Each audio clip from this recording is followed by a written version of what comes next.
ಇದು ಚಂಬಲ್ ಎಂಬ ಊರು. ಅದರೊಳಗೆ ಇರುವಂತಹ ಒಂದು ಪುಟ್ಟ ಹಳ್ಳಿ ಅಥವಾ ಕೇರಿ ಅನ್ಕೊಳ್ಳಿ, ಬಿಲ್ಗಾಂವ್. ಇವನ ಹೆಸರು ಮನೋಜ್ ಕುಮಾರ್ ಶರ್ಮಾ. ಈ ಮನೋಜ್ಗೆ ತಾನೊಬ್ಬ IPS ಅಧಿಕಾರಿಯಾಗಿ ತನ್ನ ದೇಶದಲ್ಲಿ ಇರುವಂತಹ ಸಮಸ್ಯೆಗಳನ್ನ ಬಗೆಹರಿಸಬೇಕು ಅನ್ನೋ ಕನಸು. ಆದ್ರೆ ಕಾಮಿಡಿ ಏನಪ್ಪಾ ಅಂದ್ರೆ, ಈಗ ಮನೋಜ್ ಸೆಕೆಂಡ್ PUC ನ ಚೀಟಿಂಗ್ ಮಾಡಿ ಪಾಸ್ ಆಗೋಕೆ ಕಾಪಿ ಚೀಟಿಗಳನ್ನ ರೆಡಿ ಮಾಡ್ತಿದ್ದಾನೆ. ಇವರ ಅಪ್ಪ ಒಬ್ಬ ಸರ್ಕಾರಿ ನೌಕರ, ತುಂಬಾ ನಿಷ್ಠಾವಂತ ಸರ್ಕಾರಿ ನೌಕರ. ಅವರ ಆಫೀಸಲ್ಲಿ ಇವರ ಹೈಯರ್ ಆಫೀಸರ್ ರೈತರಿಗೆ ಬೀಜ ಹಂಚೋ ವಿಷಯದಲ್ಲಿ MLA ಜೊತೆ ಸೇರಿ ದುಡ್ಡು ಹೊಡೆದ್ಬಿಟ್ಟು ರೈತರಿಗೆ ಬೀಜ ಹಂಚಿದ್ದೀವಿ ಅಂತ ಸಾಕ್ಷಿಗೆ ಸಹಿ ಮಾಡುವಂತ ಇವರನ್ನ ಕೇಳ್ತಾನೆ. ಆಗ ಇವರು ರೈತರಿಗೆ ಯಾವ ಬೀಜನೂ ಕೊಟ್ಟಿಲ್ಲ, ಇಂತಹ ಸುಳ್ಳು ಪತ್ರಿಕೆಗೆ ನಾನು ಯಾಕೆ ಸೈನ್ ಮಾಡ್ಬೇಕು, ನಾನು ಹಾಕಲ್ಲ ಅಂತಾರೆ. ಆಗ ಆ ಅಧಿಕಾರಿ ನನ್ನ ಮಾತನ್ನ ಕೇಳಲ್ವಾ, ನಿನ್ನ ಸಸ್ಪೆಂಡ್ ಮಾಡ್ತೀನಿ ಅಂತ ಹೇಳಿ ಅಲ್ಲೇ ಇದ್ದ ಸಿಬ್ಬಂದಿಗೆ ಸಸ್ಪೆನ್ಷನ್ ಲೆಟರ್ ಟೈಪ್ ಮಾಡೋಕೆ ಹೇಳ್ತಾನೆ. ಆಗ ಕೋಪಗೊಂಡ ಮನೋಜ್ ತಂದೆ, ರೈತರಿಗೆ ಮೋಸ ಮಾಡಿ ಹಣ ತಿನ್ನೋದು ನೀನು ಮತ್ತೆ ಆ MLA, ಸಸ್ಪೆಂಡ್ ನಾನಾಗ್ಬೇಕಾ ಅಂತ ಬೈತಾ ಚಪ್ಪಲಿ ಕಳ್ಕೊಂಡು ಹೊಡಿತಾರೆ. ಅಧಿಕಾರಿ, ನನಗೆ ಮೊದಲನೇ ಸಲ ಒಬ್ಬ ಚಪ್ಪಲಿ ಹೊಡೆದಿದ್ದಾನೆ, ನಿನ್ನನ್ನ ಸುಮ್ನೆ ಬಿಡಲ್ಲ ಅಂತಾನೆ. ಆಗ ಇವರು, ಹಾಗಾದ್ರೆ ಎರಡನೇ ಸಲನು ನಾನೇ ಹೊಡಿತೀನಿ ಅಂತ ಹೇಳಿ ಇನ್ನೊಂದು ಚಪ್ಪಲಿ ಕಳ್ಕೊಂಡು ಹೊಡಿತಾರೆ. ಈ ವಿಷಯ ದೊಡ್ಡದಾಗಿ ಅವರ ಸಸ್ಪೆನ್ಷನ್ ಆರ್ಡರ್ ನ ಪೋಸ್ಟ್ ಮ್ಯಾನ್ ಇವರ ಮನೆಗೆ ಕೊಡೋಕೆ ಬರ್ತಾನೆ. ಆಗ ಇವರು ಅದನ್ನ ಅಕ್ಸೆಪ್ಟ್ ಮಾಡದೆ ಗಲಾಟೆ ಮಾಡಿದಾಗ ಆ ಪೋಸ್ಟ್ ಮ್ಯಾನ್ ಸಪೋರ್ಟ್ ಗೆ ಪೊಲೀಸ್ ಬಂದು ಆ ನೋಟಿಸ್ ಅನ್ನ ಅವರ ಮನೆಗೆ ಹಾಕ್ತಾರೆ. ಇವರದು ಒಂದು ಬಡ ಕುಟುಂಬ. ಆ ಹಳ್ಳಿಲಿ ಆಲ್ಮೋಸ್ಟ್ ಎಲ್ಲರೂ ಬಡವರೇ. ಮನೋಜ್ ಅವರ ಅಪ್ಪ ಅಂದ್ರೆ ತಾತ ಕೂಡ ಒಬ್ಬ ಸರ್ಕಾರಿ ನೌಕರರಾಗಿದ್ರು. ಅವರು ಸತ್ತ ಮೇಲೆ ಇವರ ಅಜ್ಜಿಗೆ ಪೆನ್ಷನ್ ಬರ್ತಿರುತ್ತೆ. ಈಗಂತೂ ಮನೋಜ್ ತಂದೆ ಕೆಲಸ ಕಳ್ಕೊಂಡ್ಮೇಲೆ ಪಾಪ ಇವರ ಕುಟುಂಬ ಇನ್ನೂ ಕಷ್ಟಕ್ಕೆ ಸಿಲುಕುತ್ತೆ. ಆದ್ರೆ ಎಷ್ಟೇ ಕಷ್ಟ ಆದ್ರೂ ಮೋಸ ಮಾಡಿ ಬದುಕಬಾರ್ದು ಅನ್ನೋ ಪಾಲಿಸಿ ಇವ್ರದ್ದು. ಗೆದ್ದೇ ಗೆಲ್ಲುವೆ ಒಂದು ದಿನ, ಗೆಲ್ಲಲೇಬೇಕು ಒಳ್ಳೆತನ ಅನ್ನೋ ಮಾತಿನ ಮೇಲೆ ನಂಬಿಕೆ ಇಟ್ಕೊಂಡು ಬದುಕ್ತಾ ಇರ್ತಾರೆ. ತನ್ನನ್ನ ಸಸ್ಪೆಂಡ್ ಮಾಡಿದ ಆ ಅಧಿಕಾರಿ ಚೌಹಾಣ್ ಮೇಲೆ ಕೇಸ್ ಹಾಕಿ ಹೈಕೋರ್ಟ್ಗೆ ಹೋಗ್ತೀನಿ ಅಂತ ಇವರ ಅಪ್ಪ ಮನೆ ಬಿಟ್ಟು ಕೋರ್ಟ್ ಕೆಲಸಗಳು ನೋಡ್ಕೊಳಕ್ಕೆ ಹೋಗ್ಬಿಡ್ತಾರೆ. ಆದ್ರೆ ಮನೋಜ್ ಅವರ ಅಮ್ಮನಿಗೆ ಇವರು ಕೋರ್ಟ್ ಕಚೇರಿ ಅಂತ ಅಲಿತಾ ಕೂತ್ಕೊಂಡ್ರೆ ನಮ್ಮ ಗತಿ ಏನು, ಈ ನ್ಯಾಯ ನೀತಿ ನಿಷ್ಠೆ ಎಲ್ಲ ಬಿಟ್ಟು ಎಲ್ರು ಹೇಗಿದ್ದಾರೋ ನಾವು ಹಂಗೆ ಬದುಕೋಣ ಅನ್ನೋದು ಅವರ ವಾದ. ಆಗ ಮನೋಜ್, ನೀನೇನ್ ತಲೆ ಕೆಡ್ಸ್ಕೊಬೇಡ ಅಮ್ಮ, ಈ ಸಲ ಸೆಕೆಂಡ್ PUC ಎಕ್ಸಾಮ್ ಬರೆದು ಪಾಸ್ ಆಗಿ ಯಾವ್ದಾದ್ರು ಕೆಲಸ ತಗೋತೀನಿ, ಕೆಲಸ ಸಿಕ್ಕೇ ಸಿಗುತ್ತೆ ಅಂತ ಸಮಾಧಾನ ಮಾಡ್ತಾನೆ. ಈಗ ಕಾಲೇಜಲ್ಲಿ ಎಕ್ಸಾಮ್ ದಿನ ತಾನು ಬರ್ಕೊಂಡಿರೋ ಚೀಟಿಗಳನ್ನೆಲ್ಲ ಟೀಚರ್ ಮುಂದೆನೆ ರಾಜಾರೋಷವಾಗಿ ಓಪನ್ ಮಾಡಿ ರೆಡಿ ಮಾಡ್ಕೊಳ್ತಿರ್ತಾನೆ. ಇದು ಹೇಗೆ ಅನ್ಕೊಂಡ್ರ, ಇದು ಒಂದು ಗೌರ್ಮೆಂಟ್ ಸ್ಕೂಲ್, MLA ಅಂಡರ್ ಬರುತ್ತೆ. ಹಾಗಾಗಿ ಇಲ್ಲಿನ ವಿದ್ಯಾರ್ಥಿಗಳೆಲ್ಲ ಪಾಸ್ ಆಗ್ಬೇಕು ಅಂತ ಸ್ವತಃ ಪ್ರಿನ್ಸಿಪಲ್ ಎಲ್ಲರಿಗೂ ಕಾಪಿ ಹೊಡೆಯೋದಕ್ಕೆ ಪ್ರತಿ ವರ್ಷ ಅವಕಾಶ ಮಾಡ್ಕೊಡ್ತಾರೆ. ಇವ್ರಿಗೆ MLA ಸಪೋರ್ಟ್ ಕೂಡ ಇರುತ್ತೆ. ಕಾಪಿ ಹೊಡೆಯೋ ಅವಕಾಶ ಕೊಟ್ಟರು 250 ಜನರಲ್ಲಿ 175 ಸ್ಟೂಡೆಂಟ್ಸ್ ಫೇಲ್ ಆಗ್ತಾರೆ. ಯಾಕಂದ್ರೆ ಇಲ್ಲಿನ ಎಜುಕೇಶನ್ ಅಷ್ಟು ಚೀಪ್ ಆಗಿದೆ. ಅದಕ್ಕೆ ಈ ಸಲ ಆ ಪ್ರಿನ್ಸಿಪಲ್ ಹೇಳ್ತಾರೆ, ನೀವು ತಗೊಂಡ್ ಬಂದಿರೋ ಪೇಪರ್ ನ ನೋಡಿದ್ರು ನಿಮ್ ಕೈಲಿ ಪಾಸ್ ಆಗೋಕೆ ಆಗಲ್ಲ, ಅದಕ್ಕೆ ಈ ಸಲ ನಾನು ಉತ್ತರಗಳನ್ನ ಬೋರ್ಡ್ ಮೇಲೆ ಬರಿತೀನಿ, ಎಲ್ಲರೂ ಕಾಪಿ ಮಾಡ್ಕೊಳ್ಳಿ ಅಂತ ಹೇಳಿ ಬೋರ್ಡ್ ಮೇಲೆ ಬರೆಯೋಕೆ ಶುರು ಮಾಡ್ತಿರ್ತಾನೆ. ಅದೇ ಟೈಮ್ಗೆ ಅಲ್ಲಿಗೆ DSP ದುಷ್ಯಂತ್ ಸಿಂಗ್ ಇನ್ಸ್ಪೆಕ್ಷನ್ ಗೆ ಅಂತ ಬರ್ತಾರೆ. ಈ ವ್ಯಕ್ತಿ ಬಹಳ ಪ್ರಾಮಾಣಿಕ, ಲಂಚ ಮುಟ್ಟಲ್ಲ. ಸ್ಕೂಲ್ಗೆ ಇನ್ಸ್ಪೆಕ್ಷನ್ ಗೆ ಬಂದ ದುಷ್ಯಂತ್ ಸಿಂಗ್ ಅವರನ್ನ ನಯವಾಗಿ ಮಾತಾಡಿಸಿ ಲಂಚ ಕೊಟ್ಟು ಪರಿಸ್ಥಿತಿನ ಮ್ಯಾನೇಜ್ ಮಾಡ್ಕೊಳ್ಳಕ್ಕೆ ಪ್ರಿನ್ಸಿಪಲ್ ಪ್ರಯತ್ನ ಪಡ್ತಾನೆ. ಆದ್ರೆ ದುಷ್ಯಂತ್ ಸಿಂಗ್ ಅವನು ಲಂಚಕ್ಕೆ ಒಡ್ಡಿದ ಹಣನ ಫೋಟೋ ಇಟ್ಕೊಂಡು ಈ ಪ್ರಿನ್ಸಿಪಲ್ ನ ಅರೆಸ್ಟ್ ಮಾಡಿ ಕರ್ಕೊಂಡು ಹೋಗ್ತಾರೆ. ಈಗ ಪಾಪ ಮನೋಜ್ಗೆ ಇದ್ದಿದ್ದ ಒಂದು ಹೋಪ್ ಕೂಡ ಹೋಯ್ತು. 12th ಕ್ಲಾಸ್ ಫೇಲ್ ಆದ. ಅಷ್ಟೇ ಅಲ್ಲ, ಅವನ ಬ್ಯಾಚ್ ಗೆ ಸಂಬಂಧಪಟ್ಟ ಅಷ್ಟು ಹುಡುಗರು ಎಕ್ಸಾಮ್ ಬರೆಯೋಕಾಗದೆ ಫೇಲ್ ಆದ್ರು. ಈಗ ಮನೆ ನಡ್ಸೋಕೆ ಈ ಮನೋಜ್ ಮತ್ತೆ ಅವರ ಅಣ್ಣ ಒಂದು ಪ್ಲಾನ್ ಮಾಡ್ತಾರೆ. ಇವ್ರ ಹತ್ರ ಒಂದು ಹಳೆ ಟಿಲ್ಲರ್ ಇಂಜಿನ್ ಇರುತ್ತೆ. ಅದಕ್ಕೆ ಟ್ರಾಲಿ ತರ ಮಾಡ್ಕೊಂಡು ಜನರನ್ನ ಕೂರ್ಸ್ಕೊಂಡು ಪ್ಯಾಸೆಂಜರ್ ಗಾಡಿ ತರ ಮಾಡ್ಕೊಂಡು ಒಂದೆರಡು ದಿನ ಸಂಪಾದನೆ ಮಾಡ್ತಾರೆ. ಈ ಕೆಲಸ ಅವ್ರಿಗೆ ತುಂಬಾನೇ ಖುಷಿ ಕೊಡ್ತಿರುತ್ತೆ. ಊರುಗಳ ಹೆಸರು ಕೂತ್ಕೊಂಡು ಆರಾಮಾಗಿ ಊರಿಂದ ಊರಿಗೆ ತಿರ್ಗಾಡ್ಕೊಂಡಿರ್ಬಹುದು ಅಂತ ಇಷ್ಟಪಟ್ಟು ಮಾಡ್ತಿರ್ತಾರೆ. ಆದ್ರೆ ಊರಿಂದ ಆಚೆ ಹೋಗಿ ಇನ್ನು ಮುಂದೆ ಹೋಗ್ಬೇಕು ಅಂತ ಅನ್ಕೊಂಡಾಗ ಅಲ್ಲಿ ಬಸ್ ನಿಂತಿರುತ್ತೆ. ಇವ್ರಿಗೆ ದಾರಿ ಬಿಡಲ್ಲ. ಮನೋಜ್ ಅವರನ್ನ ದಾರಿ ಬಿಡು ಅಂತ ಕೇಳಿದಾಗ ಆ ಬಸ್ ಕಂಡಕ್ಟರ್, ಈ ಗಾಡಿ MLA ಸಾಹೇಬ್ರದು, ನಿನ್ ಗಾಡಿಗೆ ರೋಡಲ್ಲಿ ಓಡಾಡೋಕೆ RTO ಪರ್ಮಿಷನ್ ಇಲ್ಲ, ನೀನು ಇಲ್ಲಿವರೆಗೂ ಬಂದಿರೋದು ಹೆಚ್ಚು, ಸುಮ್ನೆ ವಾಪಸ್ ಹೋಗು ಅಂತಾನೆ. ಆಗ ಮನೋಜ್ ಅವರನ್ನ, ನಾನು ಯಾವ MLA ಗೂ ಹೆದರಲ್ಲ, ದಾರಿ ಬಿಡು ಅಂತ ಜಗಳ ಆಡ್ಕೊಂಡು ಆ ಕಂಡಕ್ಟರ್ ಗೆ ಚಪ್ಪಲಿ ಹೊಡೆದ್ಬಿಡ್ತಾನೆ. ಆಗ ಕಂಡಕ್ಟರ್ ಅವರ MLA ಗೆ ಹೇಳಿ ಇವರಿಬ್ಬರನ್ನ ಅರೆಸ್ಟ್ ಮಾಡಿಸ್ಬಿಡ್ತಾನೆ. ಆ ಪೊಲೀಸ್ ಇವ್ರಿಗೆ ಚೆನ್ನಾಗಿ ಹೊಡಿತಿರ್ತಾನೆ. ಮಧ್ಯ ಮಧ್ಯ ಇವರ ಅಪ್ಪನಿಗೆ ಬೈತಿರ್ತಾನೆ. ಈ ಇಬ್ಬರು ಹುಡುಗರಿಗೂ ಒಂದು ರೀತಿ ಬಂಡ ಧೈರ್ಯ, ಯಾರಿಗೂ ಹೆದರಲ್ಲ, ಹಿಂದಿರುಗಿಸಿ ಮಾತಾಡ್ತಾರೆ. ಆಗ ಕೋಪ ಜಾಸ್ತಿಯಾಗಿ ಇನ್ನಷ್ಟು ಹೊಡಿಬೇಕಾದ್ರೆ ಮನೋಜ್, ಆ MLA ಕಾಸ್ ತಿಂದು ನಿನಗೆ ಜಾಸ್ತಿ ಆಗಿದೆ, ಅದಕ್ಕೆ ಹಿಂಗ ಆಡ್ತಿದ್ಯಾ, ಗನ್ ತಗೊಂಡ್ ಬಂದು ಗುಂಡಿಗೆ ಕೊಂದ್ಬಿಡ್ತೀನಿ ಅಂದ್ಬಿಡ್ತಾನೆ. ಆಗ ಇನ್ಸ್ಪೆಕ್ಟರ್, ಹಾಗಾದ್ರೆ ಹೋಗು, ನಾನು ಇಲ್ಲೇ ಕಾಯ್ತಿರ್ತೀನಿ, ನೀನ್ ಹೋಗಿ ಗನ್ ತಗೊಂಡ್ ಬಾ, ಒಂದು ಗನ್ ತಗೊಂಡ್ ಬಂದು ನೀನು ನನ್ನನ್ನ ಸಾಯಿಸು, ಇಲ್ಲ ಅಂದ್ರೆ ನಾನ್ ನಿಮ್ಮ ಅಣ್ಣನ ಸಾಯಿಸ್ತೀನಿ, ಹೋಗು ಅಂತಾನೆ. ಆಗ ಮನೋಜ್ ಅಣ್ಣ, ಹೋಗು ಮನೋಜ್, ಹೆದರಬೇಡ, ಗನ್ ತಗೊಂಡ್ ಬಾ ಅಂತಾನೆ. ಪರಿಸ್ಥಿತಿ ಈ ತರ ಬಿಗಡಾಯಿಸಿದಾಗ ಮನೋಜ್ ತಮ್ಮ ಸ್ಕೂಲ್ ರೈಡ್ ಮಾಡಿದ DSP ದುಷ್ಯಂತ್ ಸಿಂಗ್ ಅವರ ಮನೆಗೆ ಹೋಗ್ತಾನೆ. ಸೆಕ್ಯೂರಿಟಿ ಒಳಗಡೆ ಬಿಡಲ್ಲ. ಆಗ ಕೂಗಾಡ್ತಾನೆ. ಹೊರಗಡೆ ಬಂದ ದುಷ್ಯಂತ್ ಸಿಂಗ್, ಏನಿನ್ ಪ್ರಾಬ್ಲಮ್ ಅಂತ ಕೇಳಿದಾಗ, ನಮ್ಮ ಅಣ್ಣನ ನಿಮ್ಮ ಪೊಲೀಸ್ನವರು ಏನು ತಪ್ಪು ಮಾಡಿಲ್ಲ ಅಂದ್ರು ಅರೆಸ್ಟ್ ಮಾಡಿ ಟಾರ್ಚರ್ ಮಾಡ್ತಿದ್ದಾರೆ ಅಂತ ಹೇಳ್ಬೇಕಾದ್ರೆ ದುಷ್ಯಂತ್ ಸಿಂಗ್, ಅದೇನೇ ಇದ್ರು ಬೆಳಗ್ಗೆ ನೋಡ್ಕೊಳ್ಳೋಣ ಹೋಗು ಅಂದ್ಬಿಟ್ಟು ಒಳಗಡೆ ಹೋಗ್ಬಿಡ್ತಾರೆ. ಆಗ ಮನೋಜ್ ಅಸಹಾಯಕನಾಗಿ, ಬೆಳಿಗ್ಗೆ ಬರ್ಬೇಕಾ, ಅಷ್ಟೊತ್ತಿಗೆ ನಮ್ಮ ಅಣ್ಣನ ಗುಂಡಿಕ್ಕಿ ಸಾಯಿಸಿರ್ತಾರೆ, ನೀವು ಅವತ್ತು ನಾವು ಎಕ್ಸಾಮ್ ಬರೀಬೇಕಾದ್ರೆ ನಾಳೆ ಬೆಳಗ್ಗೆನೆ ಬರ್ಬೇಕಿತ್ತು, ಅವತ್ತಿನ ದಿನ ಯಾಕೆ ಬಂದ್ರಿ, ನೀವು ಬಂದಿಲ್ಲ ಅಂದಿದ್ರೆ ನಾನು ಸೆಕೆಂಡ್ PUC ಪಾಸ್ ಆಗಿ ಇಷ್ಟೊತ್ತಿಗೆ ಕೆಲ್ಸಕ್ಕೆ ಸೇರ್ಕೊಳ್ತಿದ್ದೆ, ಕೆಲ್ಸಕ್ಕೆ ಸೇರ್ಕೊಂಡಿದ್ರೆ ನಾವ್ ಯಾಕೆ ಆಟೋ ಓಡಿಸ್ತಿದ್ವಿ, ಇದೇನಾ ನಿಮ್ಮ ಪ್ರಾಮಾಣಿಕತೆ, ರಾತ್ರಿ ಹೊತ್ತು ನಿಮ್ಮ ಪ್ರಾಮಾಣಿಕತೆ ನಿದ್ದೆ ಮಾಡುತ್ತಾ, ಹಾಗೆ ಹೀಗೆ ಅಂತೆಲ್ಲ ಮಾತಾಡ್ಬಿಡ್ತಾನೆ. ಆಗ ದುಷ್ಯಂತ್ ಸಿಂಗ್ ಹೊರಗಡೆ ಬಂದು, ಏನಾಯ್ತು, ಕರೆಕ್ಟ್ ಆಗಿ ಪೂರ್ತಿ ವಿಷಯ ಹೇಳು ಅಂತ ಕೇಳ್ತಾರೆ. ಆಗ ಮನೋಜ್ ಎಲ್ಲವನ್ನು ಹೇಳ್ತಾನೆ. ಇಮಿಡಿಯೇಟ್ ಆಗಿ ದುಷ್ಯಂತ್ ಸಿಂಗ್ ಮನೋಜ್ ನ ಕರ್ಕೊಂಡು ಪೊಲೀಸ್ ಸ್ಟೇಷನ್ ಗೆ ಹೋಗಿ ಮನೋಜ್ ಅಣ್ಣನ ಲಾಕಪ್ ಇಂದ ರಿಲೀಸ್ ಮಾಡಿ ಆ SI ಗೆ ಕ್ಲಾಸ್ ತಗೋತಾರೆ. ರಾತ್ರಿ ಈ ಇಬ್ರು ಮನೆ ಕಡೆ ನಡ್ಕೊಂಡು ಬರ್ತಾ ಇರ್ತಾರೆ. ಅದೇ ದಾರಿಯಲ್ಲಿ ದುಷ್ಯಂತ್ ಸಿಂಗ್ ಬಂದು ಜೀಪ್ ಹತ್ತಿ ಮನೆವರೆಗೂ ಡ್ರಾಪ್ ಮಾಡ್ತೀನಿ ಅಂತ ಹೇಳಿ ಜೀಪ್ ಹತ್ತಿಸ್ಕೊಂಡು ಹೋಗ್ತಿರುವಾಗ ಮನೋಜ್, ಸರ್ ನಿಮ್ಮಿಂದ ತುಂಬಾ ಉಪಕಾರ ಆಯ್ತು. ನಮ್ ತಂದೆನೂ ಹೀಗೆ ನಿಮ್ ಹಾಗೆ ಪ್ರಾಮಾಣಿಕ ವ್ಯಕ್ತಿ, ಆದ್ರೆ ಪ್ರಾಮಾಣಿಕತೆ ಯಾವತ್ತೂ ಗೆಲ್ಲಲ್ಲ ಅಲ್ವಾ ಸರ್ ಅಂತ ಕೇಳ್ತಾನೆ. ಆಗ ದುಷ್ಯಂತ್ ಸಿಂಗ್, ಹಾಗೇನಿಲ್ಲ, ಪ್ರಾಮಾಣಿಕತೆ ಒಳ್ಳೇದೇ ಅಂತ ಹೇಳ್ತಾರೆ. ಮನೋಜ್ಗೆ ಈ ಆಫೀಸರ್ ನ ನೋಡ್ತಿದ್ರೆ ನೋಡ್ತಾನೆ ಇರ್ಬೇಕು ಅನ್ಸ್ತಿದೆ, ತುಂಬಾ ಇಂಪ್ರೆಸ್ ಆಗ್ಬಿಟ್ಟಿದ್ದಾನೆ. ಆಗ ದುಷ್ಯಂತ್ ಸಿಂಗ್ ಅವರು, ನೋಡೋಕೆ ನೀನು ಚಿಕ್ಕ ಹುಡುಗ ಆದ್ರೂ ನೀನು ಧೈರ್ಯ ಮೆಚ್ಚಬೇಕಾದ್ದೆ, ಎಕ್ಸಾಮ್ ಅಲ್ಲಿ ಚೀಟಿಂಗ್ ಮಾಡ್ತೀಯ ಅನ್ನೋದು ಬಿಟ್ರೆ ಚೆನ್ನಾಗಿ ಮಾತಾಡ್ತೀಯ ಕಣೋ ಅಂತ ನಗನಾಗ್ತಾ ಹೇಳ್ತಾರೆ. ಮನೆಗೆ ಡ್ರಾಪ್ ಮಾಡಿದ್ಮೇಲೆ ಮನೋಜ್, ಸರ್ ನಾನು ನಿಮ್ ತರ ಆಗ್ಬೇಕು ಅಂದ್ರೆ ಏನ್ ಓದ್ಬೇಕು ಸರ್ ಅಂತ ಕೇಳ್ತಾನೆ. ದುಷ್ಯಂತ್ ಸಿಂಗ್ ಸ್ಮೈಲ್ ಮಾಡ್ತಾ,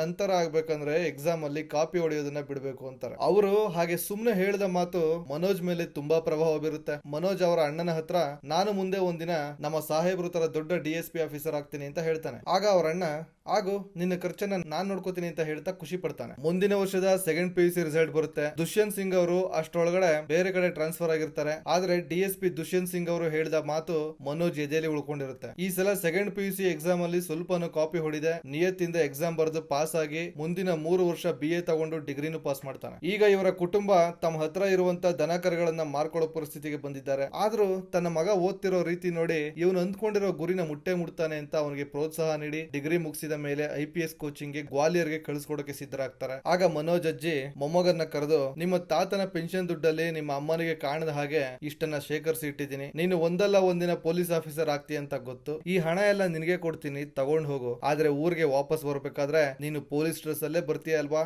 ಅಂತ ಹೇಳಿ ತನ್ನ ಹತ್ರ ಇದ್ದ ಹಣ ಎಲ್ಲ ಕೊಟ್ಟು ಆಶೀರ್ವಾದ ಮಾಡ್ತಾರೆ. ಅಮ್ಮ, ಅಣ್ಣ, ತಂಗಿ ಎಲ್ರು ಮನೋಜ್ನ ಗ್ವಾಲಿಯರ್ಗೆ ಬಸ್ ಹತ್ತಿಸಿ ಬೀಳ್ಕೊಡ್ತಾರೆ. ಬಸ್ ಹತ್ತದಾಗ ಒಂದು ಸೀಟ್ ಅಲ್ಲಿ ಈ ಹೆಂಗಸು ಕೂತಿರ್ತಾಳೆ. ತನ್ನ ಬ್ಯಾಗ್ ತೆಗೆದು ಮನೋಜ್ಗೆ ಕೂತ್ಕೊಳ್ಳೋಕೆ ಜಾಗ ಮಾಡ್ಕೊಡ್ತಾಳೆ. ಇಬ್ರು ಒಬ್ಬರನ್ನೊಬ್ರು ಪರಿಚಯ ಮಾಡ್ಕೋತಾರೆ. ಬಸ್ ಹೋಗಿ ಗ್ವಾಲಿಯರ್ ತಲುಪಿದ್ರೆ ಮನೋಜ್ ಇನ್ನೂ ನಿದ್ದೆ ಮಾಡ್ತಿದ್ದಾನೆ. ಕಂಡಕ್ಟರ್ ಬಂದು ಎಬ್ಬಿಸಿದಾಗ ಅವನ ಲಗೇಜ್ ಹುಡುಕಾಡಿದ್ರೆ ಸಿಕ್ತಿಲ್ಲ. ಸೀಟ್ ಕೆಳಗೆ ಹಿಂದೆ ಮುಂದೆ ಪಕ್ಕ ಎಲ್ಲಾ ಕಡೆ ಹುಡುಕ್ತಾನೆ, ಲಗೇಜ್ ಮಿಸ್ ಆಗಿದೆ. ಕಂಡಕ್ಟರ್ ನ ಕೇಳಿದ್ರೆ, ನಿನ್ ಪಕ್ಕ ಕುಳಿತಿದ್ದ ಆ ಹೆಂಗಸು ಲಗೇಜ್ ತಗೊಂಡು ಮಧುರಾ ಬಸ್ ಸ್ಟಾಪ್ ಅಲ್ಲಿ ಇಳಿದ್ಲು ಅಂತ ಹೇಳ್ತಾನೆ. ಪಾಪ ಮನೋಜ್ ಅಜ್ಜಿ ಕಷ್ಟಪಟ್ಟು ಕೂಡಿಟ್ಟಿದ್ದ ಹಣ ಅದರಲ್ಲಿ ಇರುತ್ತೆ. ಬಟ್ಟೆ ಬರೆ ಎಲ್ಲಾ ಕಳ್ಕೊತಾನೆ. PCS ಎಕ್ಸಾಮ್ ಬೋರ್ಡ್ ಗೆ ಹೋಗಿ ವಿಚಾರಿಸಿದ್ರೆ ಎಕ್ಸಾಮ್ ಕ್ಯಾನ್ಸಲ್ ಆಗಿದೆ ಅಂತ ಹೇಳ್ತಾರೆ. PCS ಅಂದ್ರೆ ಈ DSP ಮತ್ತೆ ಕೆಲವೊಂದು ಸ್ಟೇಟ್ ಸೆಂಟ್ರಲ್ ಗವರ್ಮೆಂಟ್ ಅಡ್ಮಿನಿಸ್ಟ್ರೇಷನ್ ಗೆ ಸಂಬಂಧಪಟ್ಟ ಜಾಬ್ ಗೆ ಅಪ್ಲೈ ಮಾಡೋಕೆ ಬರೆಯೋ ಎಕ್ಸಾಮ್. ಮೊದಲೇ ಎಲ್ಲಾ ಕಳ್ಕೊಂಡು ನಿಂತಿರೋ ಮನೋಜ್ಗೆ ಈ ಎಕ್ಸಾಮ್ ಬೇರೆ ಕ್ಯಾನ್ಸಲ್ ಆಗಿರೋದನ್ನ ಕೇಳಿ ಮುಂದೆ ಏನ್ ಮಾಡ್ಬೇಕು ಅಂತ ತಲೆನೇ ಓಡಲ್ಲ. ಗ್ವಾಲಿಯರ್ ಒಂದು ದೊಡ್ಡ ಸಿಟಿ. ಪಾಪ ಮನೋಜ್ ಈ ಸಿಟಿಗೆ ಹೊಸಬ. ಊಟ ಮಾಡೋಕೆ ಕಾಸಿಲ್ದೆ ಹಸು ತಡ್ಕೊಂಡು 1-2 ದಿನ ತಳ್ತಾನೆ. ಇನ್ನೊಬ್ಬರ ಹತ್ರ ಕೈ ಚಾಚಿ ಬೇಡಿ ಅಭ್ಯಾಸ ಇಲ್ಲ, ಸ್ವಾಭಿಮಾನದ ಪ್ರಶ್ನೆ.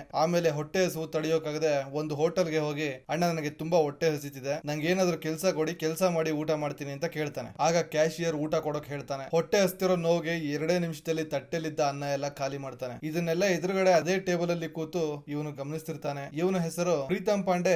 IPS ಎಕ್ಸಾಮ್ ಬರೆಯೋಕೆ ಡೆಲ್ಲಿಗೆ ಹೋಗ್ತಿರ್ತಾನೆ. ಮನೋಜ್ ಊಟ ಮುಗಿಸಿ ಕ್ಯಾಶಿಯರ್ ಹತ್ರ ಹೋಗಿ, ಅಣ್ಣ ಏನ್ ಕೆಲಸ ಮಾಡ್ಕೊಡ್ಲಿ ಅಂತ ಕೇಳ್ತಾನೆ. ಆಗ ಕ್ಯಾಶಿಯರ್, ಅದೆಲ್ಲ ಏನು ಬೇಡ, ಹೊರಡು ಅಂತಾನೆ. ಮನೋಜ್, ಯಾಕಣ್ಣ ಬೇಡ, ನಾನು ಮೊದಲೇ ಹೇಳಿದೆ ತಾನೆ ಕೆಲ್ಸಕ್ಕೆ ಬದಲಾಗಿ ಊಟ ಕೊಡಿ ಅಂತ. ಈಗ ನೀವು ಕೆಲಸ ಕೊಡಲ್ಲ ಅಂದ್ರೆ ಮೊದಲೇ ನೀವು ಹೀಗೆ ಹೇಳಿದ್ರೆ ನಾನು ಊಟನೇ ಮಾಡ್ತಿರ್ಲಿಲ್ಲ ಅಂತ ಸ್ವಲ್ಪ ಜಬರ್ದಸ್ತ್ ಆಗಿ ಕೇಳ್ತಾನೆ. ಆಗ ಕ್ಯಾಶಿಯರ್, ನನಗೆ ತಲೆ ಕೆಡಿಸ್ಬೇಡ, ಹೊರಟೋಗು ಅಂತಾನೆ. ಇದನ್ನೆಲ್ಲ ಟೇಬಲ್ ಅಲ್ಲೇ ಕೂತು ಗಮನಿಸ್ತಿದ್ದ ಪ್ರೀತಮ್ ಪಾಂಡೆ, ನಿನ್ ಬಿಲ್ ನಾನ್ ಕೊಡ್ತೀನಿ, ನೀನ್ ಹೋಗು ಅಂತಾನೆ. ಆದ್ರೆ ಮನೋಜ್, ನೀವ್ ಯಾಕೆ ನನ್ ಬಿಲ್ ಕೊಡ್ಬೇಕು ಅನ್ಕೊಂಡು ಅವನ ಹತ್ರ ಬಂದಾಗ, ಎಕ್ಸಾಮ್ ನಿನ್ನೊಬ್ಬನಿಗೆ ಅಲ್ಲಪ್ಪ ಕ್ಯಾನ್ಸಲ್ ಆಗಿರೋದು, ನಮಗೂ ಕ್ಯಾನ್ಸಲ್ ಆಗಿದೆ, ಬಿಟ್ಟಾಕು ಅಂತಾನೆ. ಆಗ ಮನೋಜ್, ಈಗ ಏನ್ ಮಾಡೋದಣ್ಣ ಅಂತ ಕೇಳಿದಾಗ ಪ್ರೀತಮ್, ನಂಗೇನ್ ಗೊತ್ತು, ಮನೆಗೆ ಹೋಗು ಅಷ್ಟೇ ಅಂತಾನೆ. ಮನೋಜ್, ನಾನು ಮನೆಗೆ ಹೋಗಕ್ಕಾಗಲ್ಲ ಅಣ್ಣ, ನಮ್ಮ ಅಜ್ಜಿ ಕೂಡಿ ಇಟ್ಟಿದ್ದ ಹಣ ಎಲ್ಲ ನನಗೆ ಕೊಟ್ಟಿದ್ಲು, ಎಲ್ಲಾನು ಕಳ್ಕೊಂಡ್ಬಿಟ್ಟೆ, ವಾಪಸ್ ಮನೆಗೆ ಹೋಗಿ ನಾನು ಇದನ್ನ ಹೇಳೋಕ್ಕಾಗಲ್ಲ, ನೀವೇನೋ ಮನೆಗೆ ಹೋಗ್ಬಿಡ್ತೀರಾ, ನಾನೇನ್ ಮಾಡ್ಲಿ ಅಂತ ಗೊತ್ತಾಗ್ತಿಲ್ಲ ಅಂತ ಗೋಗರಿತಾನೆ. ಆಗ ಪ್ರೀತಮ್, ನಾನೀಗ ಮನೆಗೆ ಹೋಗ್ತಿಲ್ಲ, UPSC ಎಕ್ಸಾಮ್ ಗೆ ಪ್ರಿಪೇರ್ ಆಗೋಕೆ ಡೆಲ್ಲಿಗೆ ಹೋಗ್ತಿದೀನಿ ಅಂತ ಹೇಳ್ತಾನೆ. ಆಗ ಮನೋಜ್, UPSC ನ ಹಂಗಂದ್ರೆ ಏನು ಅಂತ ಕೇಳ್ತಾನೆ. UPSC ಅಂದ್ರೆ ಅದು ಎಕ್ಸಾಮ್,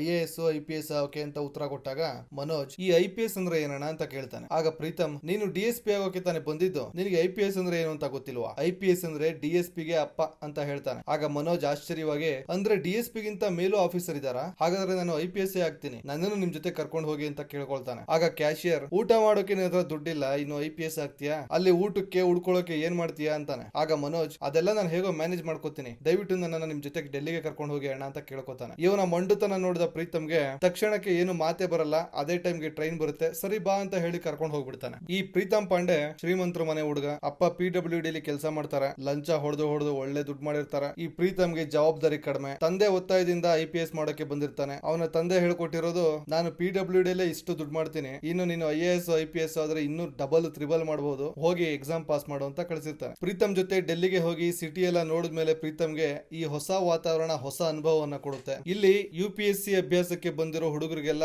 ಒಬ್ಬ ಗೌರಿಶಂಕರ್ ಅಂತ ಕ್ಲಾಸ್ ತಗೋತಿರ್ತಾನೆ. ಇವನನ್ನ ಎಲ್ಲರೂ ಗೌರಿ ಅಣ್ಣ ಅಂತ ಪ್ರೀತಿಯಿಂದ ಕರಿತಿರ್ತಾರೆ. ಈ ತರ UPSC ಎಕ್ಸಾಮ್ ಗೆ ಪ್ರಿಪೇರ್ ಆಗಬೇಕು ಅಂತ ಬರೋರ್ಗೆಲ್ಲ ಈ ಗೌರಿಶಂಕರ್ ಒಂದು ರೀತಿ ಮಾರ್ಗದರ್ಶಿ ಇದ್ದಂಗೆ. ಈ ಗೌರಿಶಂಕರ್ ಹತ್ರ ಪ್ರೀತಮ್ ಫ್ರೆಂಡ್ ಪ್ರೀತಮ್ ಮತ್ತೆ ಮನೋಜ್ ನ ಕರ್ಕೊಂಡು ಹೋಗ್ತಾನೆ. ಒಂದು ಚಿಕ್ಕ ರೂಮು. ಆ ರೂಮ್ ಅಲ್ಲಿ ಗೌರಿಶಂಕರ್ 20 ರಿಂದ 30 ಹುಡುಗರನ್ನ ಕೂರಿಸ್ಕೊಂಡು ಕೋಚಿಂಗ್ ಕೊಡೋದು, ಅಡ್ವೈಸ್ ಮಾಡೋದು ಮಾಡ್ತಿರ್ತಾನೆ. ಗೌರಿಶಂಕರ್ ಹೇಳ್ತಾನೆ, ಈ UPSC ಅನ್ನೋದು ಹಾವು ಏಣಿ ಆಟ ಇದ್ದಂಗೆ. ಉದಾಹರಣೆಗೆ ನೀವು ಕೆಳಗಡೆ ಇದ್ದೀರಾ, UPSC ಯ ಮೊದಲನೇ ಹಂತಕ್ಕೆ ಪ್ರಿಲಿಮ್ಸ್ ಅಂತಾರೆ. ನಿಮ್ಮ ಹಾಗೆ 2 lakh Hindi medium students exam ತಗೋತಾರೆ. ಆದ್ರೆ ಅದರಲ್ಲಿ 1,000 ದಿಂದ 1,500 ಜನ ಮಾತ್ರ ಏಣಿ ಹತ್ಕೊಂಡು ಪಾಸ್ ಆಗಿ ಮೇನ್ಸ್ ಗೆ ಹೋಗ್ತಾರೆ. ಆ 1,500 ಜನರಲ್ಲಿ ಕೇವಲ 100 ರಿಂದ 150 ಜನ ಮಾತ್ರ ಈ ಎರಡನೇ ಏಣಿ ಎತ್ಕೊಂಡು ಫೈನಲ್ ಸ್ಟೇಜ್ ನ ಇಂಟರ್ವ್ಯೂಗೆ ಹೋಗ್ತಾರೆ. ಗುರಿ ಹತ್ರನೇ ಇರುತ್ತೆ. ಆದ್ರೆ ಇಲ್ಲೊಬ್ಬ ಕಾಳಿಂಗ ಸರ್ಪ ಕೂತಿರ್ತಾನೆ. 10 ಜನರಲ್ಲಿ 8 ಜನನ ಕಚ್ಚಿ ಕೆಳಗಡೆ ತಳ್ಳಿಬಿಡ್ತಾನೆ. ಪ್ರತಿ ವರ್ಷ ಹಿಂದಿ ಮೀಡಿಯಂ ಇಂದ ಬರುವ 2 ಲಕ್ಷ ವಿದ್ಯಾರ್ಥಿಗಳಲ್ಲಿ 25 ರಿಂದ 30 ಜನ ಮಾತ್ರ IPS IAS ಆಫೀಸರ್ಸ್ ಆಗ್ತಾರೆ. ಇನ್ನು ಉಳಿದ 1,99,970 ಜನ ವಾಪಸ್ ಮನೆಗೆ ಹೋಗ್ತಾರೆ. ಅವ್ರಿಗೆ ಉಳಿದಿರುವ ದಾರಿ ಒಂದೇ,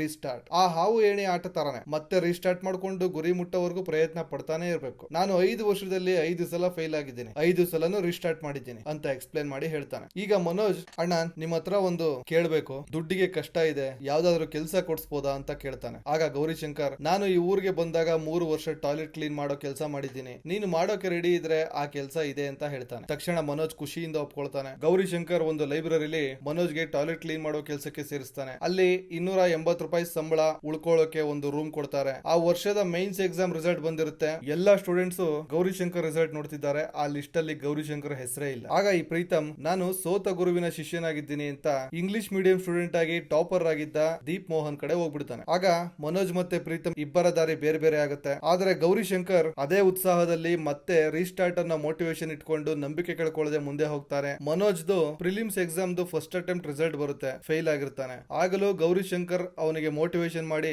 ಮತ್ತೆ ರೀಸ್ಟಾರ್ಟ್ ಮಾಡು, ಪರವಾಗಿಲ್ಲ ಅಂತ ಹೇಳಿ ಧೈರ್ಯ ತುಂಬುತ್ತಾನೆ. ಮನೋಜ್ ಕಷ್ಟಪಟ್ಟು ಲೈಬ್ರರಿಲಿ ಕೆಲಸ ಮಾಡ್ತಾ ಓದ್ಕೊಳ್ತಾ ಸಾಕ್ತಿದ್ದಾನೆ. ಈ ವರ್ಷ ಸೆಕೆಂಡ್ ಅಟೆಂಪ್ಟ್ ಅಲ್ಲಿ ಮನೋಜ್ ಪ್ರಿಲಿಮ್ಸ್ ಪಾಸ್ ಮಾಡ್ಬಿಟ್ಟಿದ್ದಾನೆ. ವಿಷಯ ಕೇಳಿ ಗೌರಿಶಂಕರ್ ಮತ್ತೆ ಪ್ರೀತಮ್ ಖುಷಿಯಿಂದ ಕಂಗ್ರಾಚುಲೇಟ್ ಮಾಡ್ತಾರೆ. ಗೌರಿಶಂಕರ್, ನೋಡಿದ್ಯಾ ರೀಸ್ಟಾರ್ಟ್ ಗೆ ಇರೋ ಪವರ್ ಏನು ಅಂತ, ಆಲ್ ದಿ ಬೆಸ್ಟ್ ಅಂತ ಹೇಳ್ತಾನೆ. ಪ್ರೀತಮ್, ನೀನು ಡೆಲ್ಲಿಗೆ ಬಂದಾಗ ಇಲ್ಲೂ ಒಂದೇ ಬಟ್ಟೆಯಲ್ಲಿ ಇದೆಯಲ್ಲೋ, ಇವತ್ತು ನೀನು ಪಾಸ್ ಆಗಿರೋ ಖುಷಿಗೆ ನಾನು ಹೊಸ ಬಟ್ಟೆ ಕೊಡಿಸ್ತೀನಿ ಬಾ ಅಂತ ಕರ್ಕೊಂಡು ಹೋಗ್ತಾನೆ. ತಕ್ಷಣ ಮನೋಜ್ ತಾನು ಪಾಸ್ ಆಗಿರೋ ವಿಷಯನ ಫೋನ್ ಇಸ್ಕೊಂಡು ಮನೆಯವ್ರಿಗೆ ಕಾಲ್ ಮಾಡಿ ಹೇಳ್ತಾನೆ. ಗೌರಿಶಂಕರ್, ಈಗ ಒಳ್ಳೆ ಕೋಚಿಂಗ್ ಸೆಂಟರ್ ನೋಡಿ ಜಾಯಿನ್ ಆಗ್ಬಿಡು, ಮೈನ್ಸ್ ಎಕ್ಸಾಮ್ ಬರೆಯೋಕೆ ಚೆನ್ನಾಗಿ ಪ್ರಿಪೇರ್ ಆಗೋ ಅಂತ ಹೇಳ್ಕೊಡ್ತಾನೆ. ಆಗ ಮನೋಜ್ A to Z ಎಂಬ ಒಂದು UPSC ಕೋಚಿಂಗ್ ಸೆಂಟರ್ ಗೆ ಅಡ್ಮಿಷನ್ ಆಗೋಣ ಅಂತ ಹೋಗ್ತಾನೆ. ಈ ಕೋಚಿಂಗ್ ಸೆಂಟರ್ ಗೆ ಒಳ್ಳೆ ಹೆಸರಿರುತ್ತೆ. UPSC ಅಲ್ಲಿ ಟಾಪರ್ಸ್ ಬಂದ ಎಲ್ಲರ ಫೋಟೋನು ಇವರ ಆಫೀಸ್ ಅಲ್ಲಿ ಇರುತ್ತೆ. ಮನೋಜ್ ಈ ಕೋಚಿಂಗ್ ಸೆಂಟರ್ ಗೆ ಸೇರ್ಕೊಳ್ಳೋಕೆ ತುಂಬಾ ಎಕ್ಸೈಟೆಡ್ ಆಗಿ ಹೋಗ್ತಾನೆ. ಆ ಕೋಚಿಂಗ್ ಸೆಂಟರ್ ನೋಡು, ನಮ್ಮದು the best UPSC coaching centre, ಪ್ರತಿ ವರ್ಷ ಟಾಪರ್ಸ್ ಎಲ್ಲರೂ ನಮ್ಮಿಂದಾನೇ ಕೋಚಿಂಗ್ ತಗೊಂಡಿರೋರು, ಹಾಗೆ ಹೀಗೆ ಅಂತೆಲ್ಲ ಬಿಲ್ಡಪ್ ಕೊಡ್ತಾಳೆ. ಮನೋಜ್, ನನಗೆ ದುಡ್ಡಿಗೆ ಪ್ರಾಬ್ಲಮ್ ಇದೆ, ಡಿಸ್ಕೌಂಟ್ ಮಾಡ್ಕೊಳ್ಳಿ ಅಂತ ಕೇಳ್ತಾನೆ. ಆಗ ಅವಳು ಹೇಳ್ತಾಳೆ, 10% ಡಿಸ್ಕೌಂಟ್ ಕೊಟ್ಟಿದೀವಿ, ಅಷ್ಟೇ ಆಗೋದು, ಈಗ 1200 ರಿಜಿಸ್ಟ್ರೇಷನ್ ಫೀಸ್ ಪೇ ಮಾಡಿ ಅಂತ ಕೇಳ್ತಾಳೆ. ಮನೋಜ್, ನನ್ನ ಹತ್ರ ಈಗ ಬರೀ 680 ರೂಪಾಯಿ ಇದೆ, ಉಳಿದಿದ್ದನ್ನ ನಿಮ್ಗೆ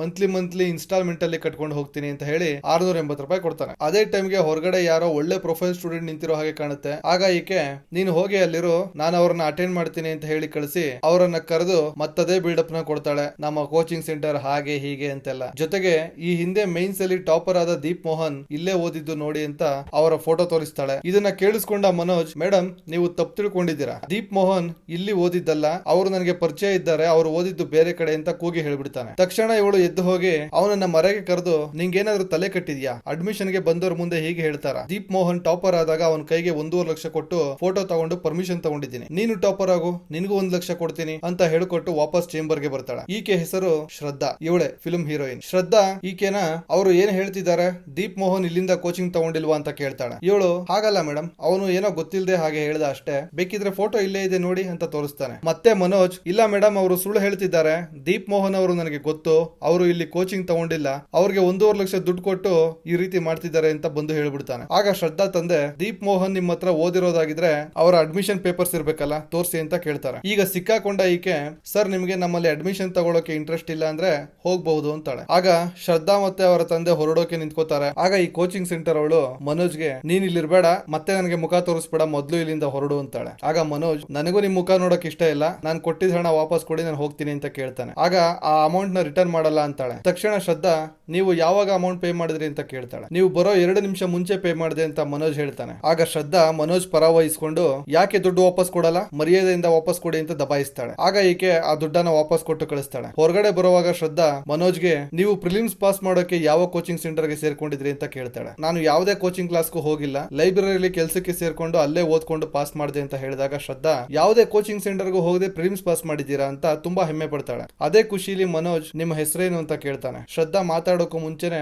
ಅವರಪ್ಪ, ಸರಿ ನಾವಿನ್ನು ಹೊರಡ್ತೀವಿ ಅಂತ ಹೇಳಿ ಕರ್ಕೊಂಡು ಹೋಗ್ಬಿಡ್ತಾರೆ. ಇದಾದ ಒಂದು ವಾರದ ಒಳಗಡೆನೆ ಶ್ರದ್ಧಾ ಅಚಾನಕ್ ಆಗಿ ಮನೋಜ್ ಕೆಲಸ ಮಾಡ್ತಿರೋ ಲೈಬ್ರರಿಗೆ ಬಂದಿರ್ತಾಳೆ. ಅಲ್ಲಿ ಮನೋಜ್ ನ ನೋಡಿ ಮಾತಾಡಿಸ್ತಾಳೆ. ಮನೋಜ್ ಕೂಡ ಮಾತಾಡ್ತಾನೆ. ಇಬ್ರು ಒಬ್ರನ್ನೊಬ್ರು ಪರಿಚಯ ಮಾಡ್ಕೋತಾರೆ, ಫ್ರೆಂಡ್ಸ್ ಆಗ್ತಾರೆ. ಶ್ರದ್ಧಾ ಮೇನ್ಸ್ ಗೆ ನಾನು ಒಂದು ಕೋಚಿಂಗ್ ಸೆಂಟರ್ ಗೆ ಸೇರ್ಕೊಳ್ತಿದ್ದೀನಿ ಅಂತ ಹೇಳ್ತಾಳೆ. ಆಗ ಮನೋಜ್ ಕೂಡ ನಾನು ಅಲ್ಲೇ ಸೇರ್ಕೋತೀನಿ, ಇಬ್ರು ಓದೋಣ ಅಂತ ಅನ್ಕೊಂಡು ಮಾತಾಡ್ಕೊಂಡು ಕೂತಿರ್ಬೇಕಾದ್ರೆ ಲೈಬ್ರರಿಯನ್ ಮನೋಜ್ಗೆ, ನೀನು ಹರಟೆ ಹೊಡೆಯೋಕೆಲ್ಲ ಸಂಬಳ ಕೊಡೋದು, ಹೋಗಿ ಹಳೆ ನ್ಯೂಸ್ ಪೇಪರ್ ನ ತೂಕಕ್ಕೆ ಹಾಕ್ಬಿಡ್ ಬಾ ಅಂತ ಬೈತಾನೆ. ಈಗ ಶ್ರದ್ಧಾ ಮತ್ತೆ ಮನೋಜ್ ಇಬ್ರು ಒಂದೇ ಕೋಚಿಂಗ್ ಕ್ಲಾಸ್ ಗೆ ಸೇರ್ಕೋತಾರೆ. ಆ ಕ್ಲಾಸ್ ಅಲ್ಲಿ ಆ ಲೆಕ್ಚರರ್ ಹೇಳ್ತಾರೆ, ಈ ಕ್ಲಾಸ್ ಇಂದ ಓದ್ಕೊಂಡು ಹೋಗಿ ಸುಮಾರು 2,000 ಜನ IAS IPS ಆಫೀಸರ್ಸ್ ಆಗಿದ್ದಾರೆ. ಅವರೆಲ್ಲ ನಾನು ಕ್ಲಾಸ್ ಗೆ ಬಂದಾಗ ಎದ್ದು ನಿಂತ್ಕೊಳ್ತಿದ್ರು. ಆದ್ರೆ ನನಗೆ ಆ 2,000 ಜನರಲ್ಲಿ ಕೇವಲ 10 ರಿಂದ 15 ಜನ ನೋಡಿದ್ರೆ ಮಾತ್ರ ನಾನೇ ಎದ್ದು ನಿಂತ್ಕೋಬೇಕು ಅಂತ ಅನಿಸ್ತಿತ್ತು. ಯಾಕೆ ಗೊತ್ತಾ? ಯಾಕಂದ್ರೆ ಅವರನ್ನ ನೋಡಿದಾಗ ಒಂದು ನಂಬಿಕೆ ಬರ್ತಿತ್ತು, ಏನೇ ಆದ್ರೂ ಅವರ ಪ್ರಾಮಾಣಿಕತೆನ ಮಾರಾಟಕ್ಕಿಡಲ್ಲ ಅಂತ. ಅಂತವರ ಕೈಯಲ್ಲಿ ಈ ದೇಶದ ಸಂವಿಧಾನ ಸುರಕ್ಷಿತವಾಗಿರುತ್ತೆ. IAS IPS ಮಾಡೋದಕ್ಕಿಂತ ದೊಡ್ಡ ವಿಷಯ ಅಂದ್ರೆ,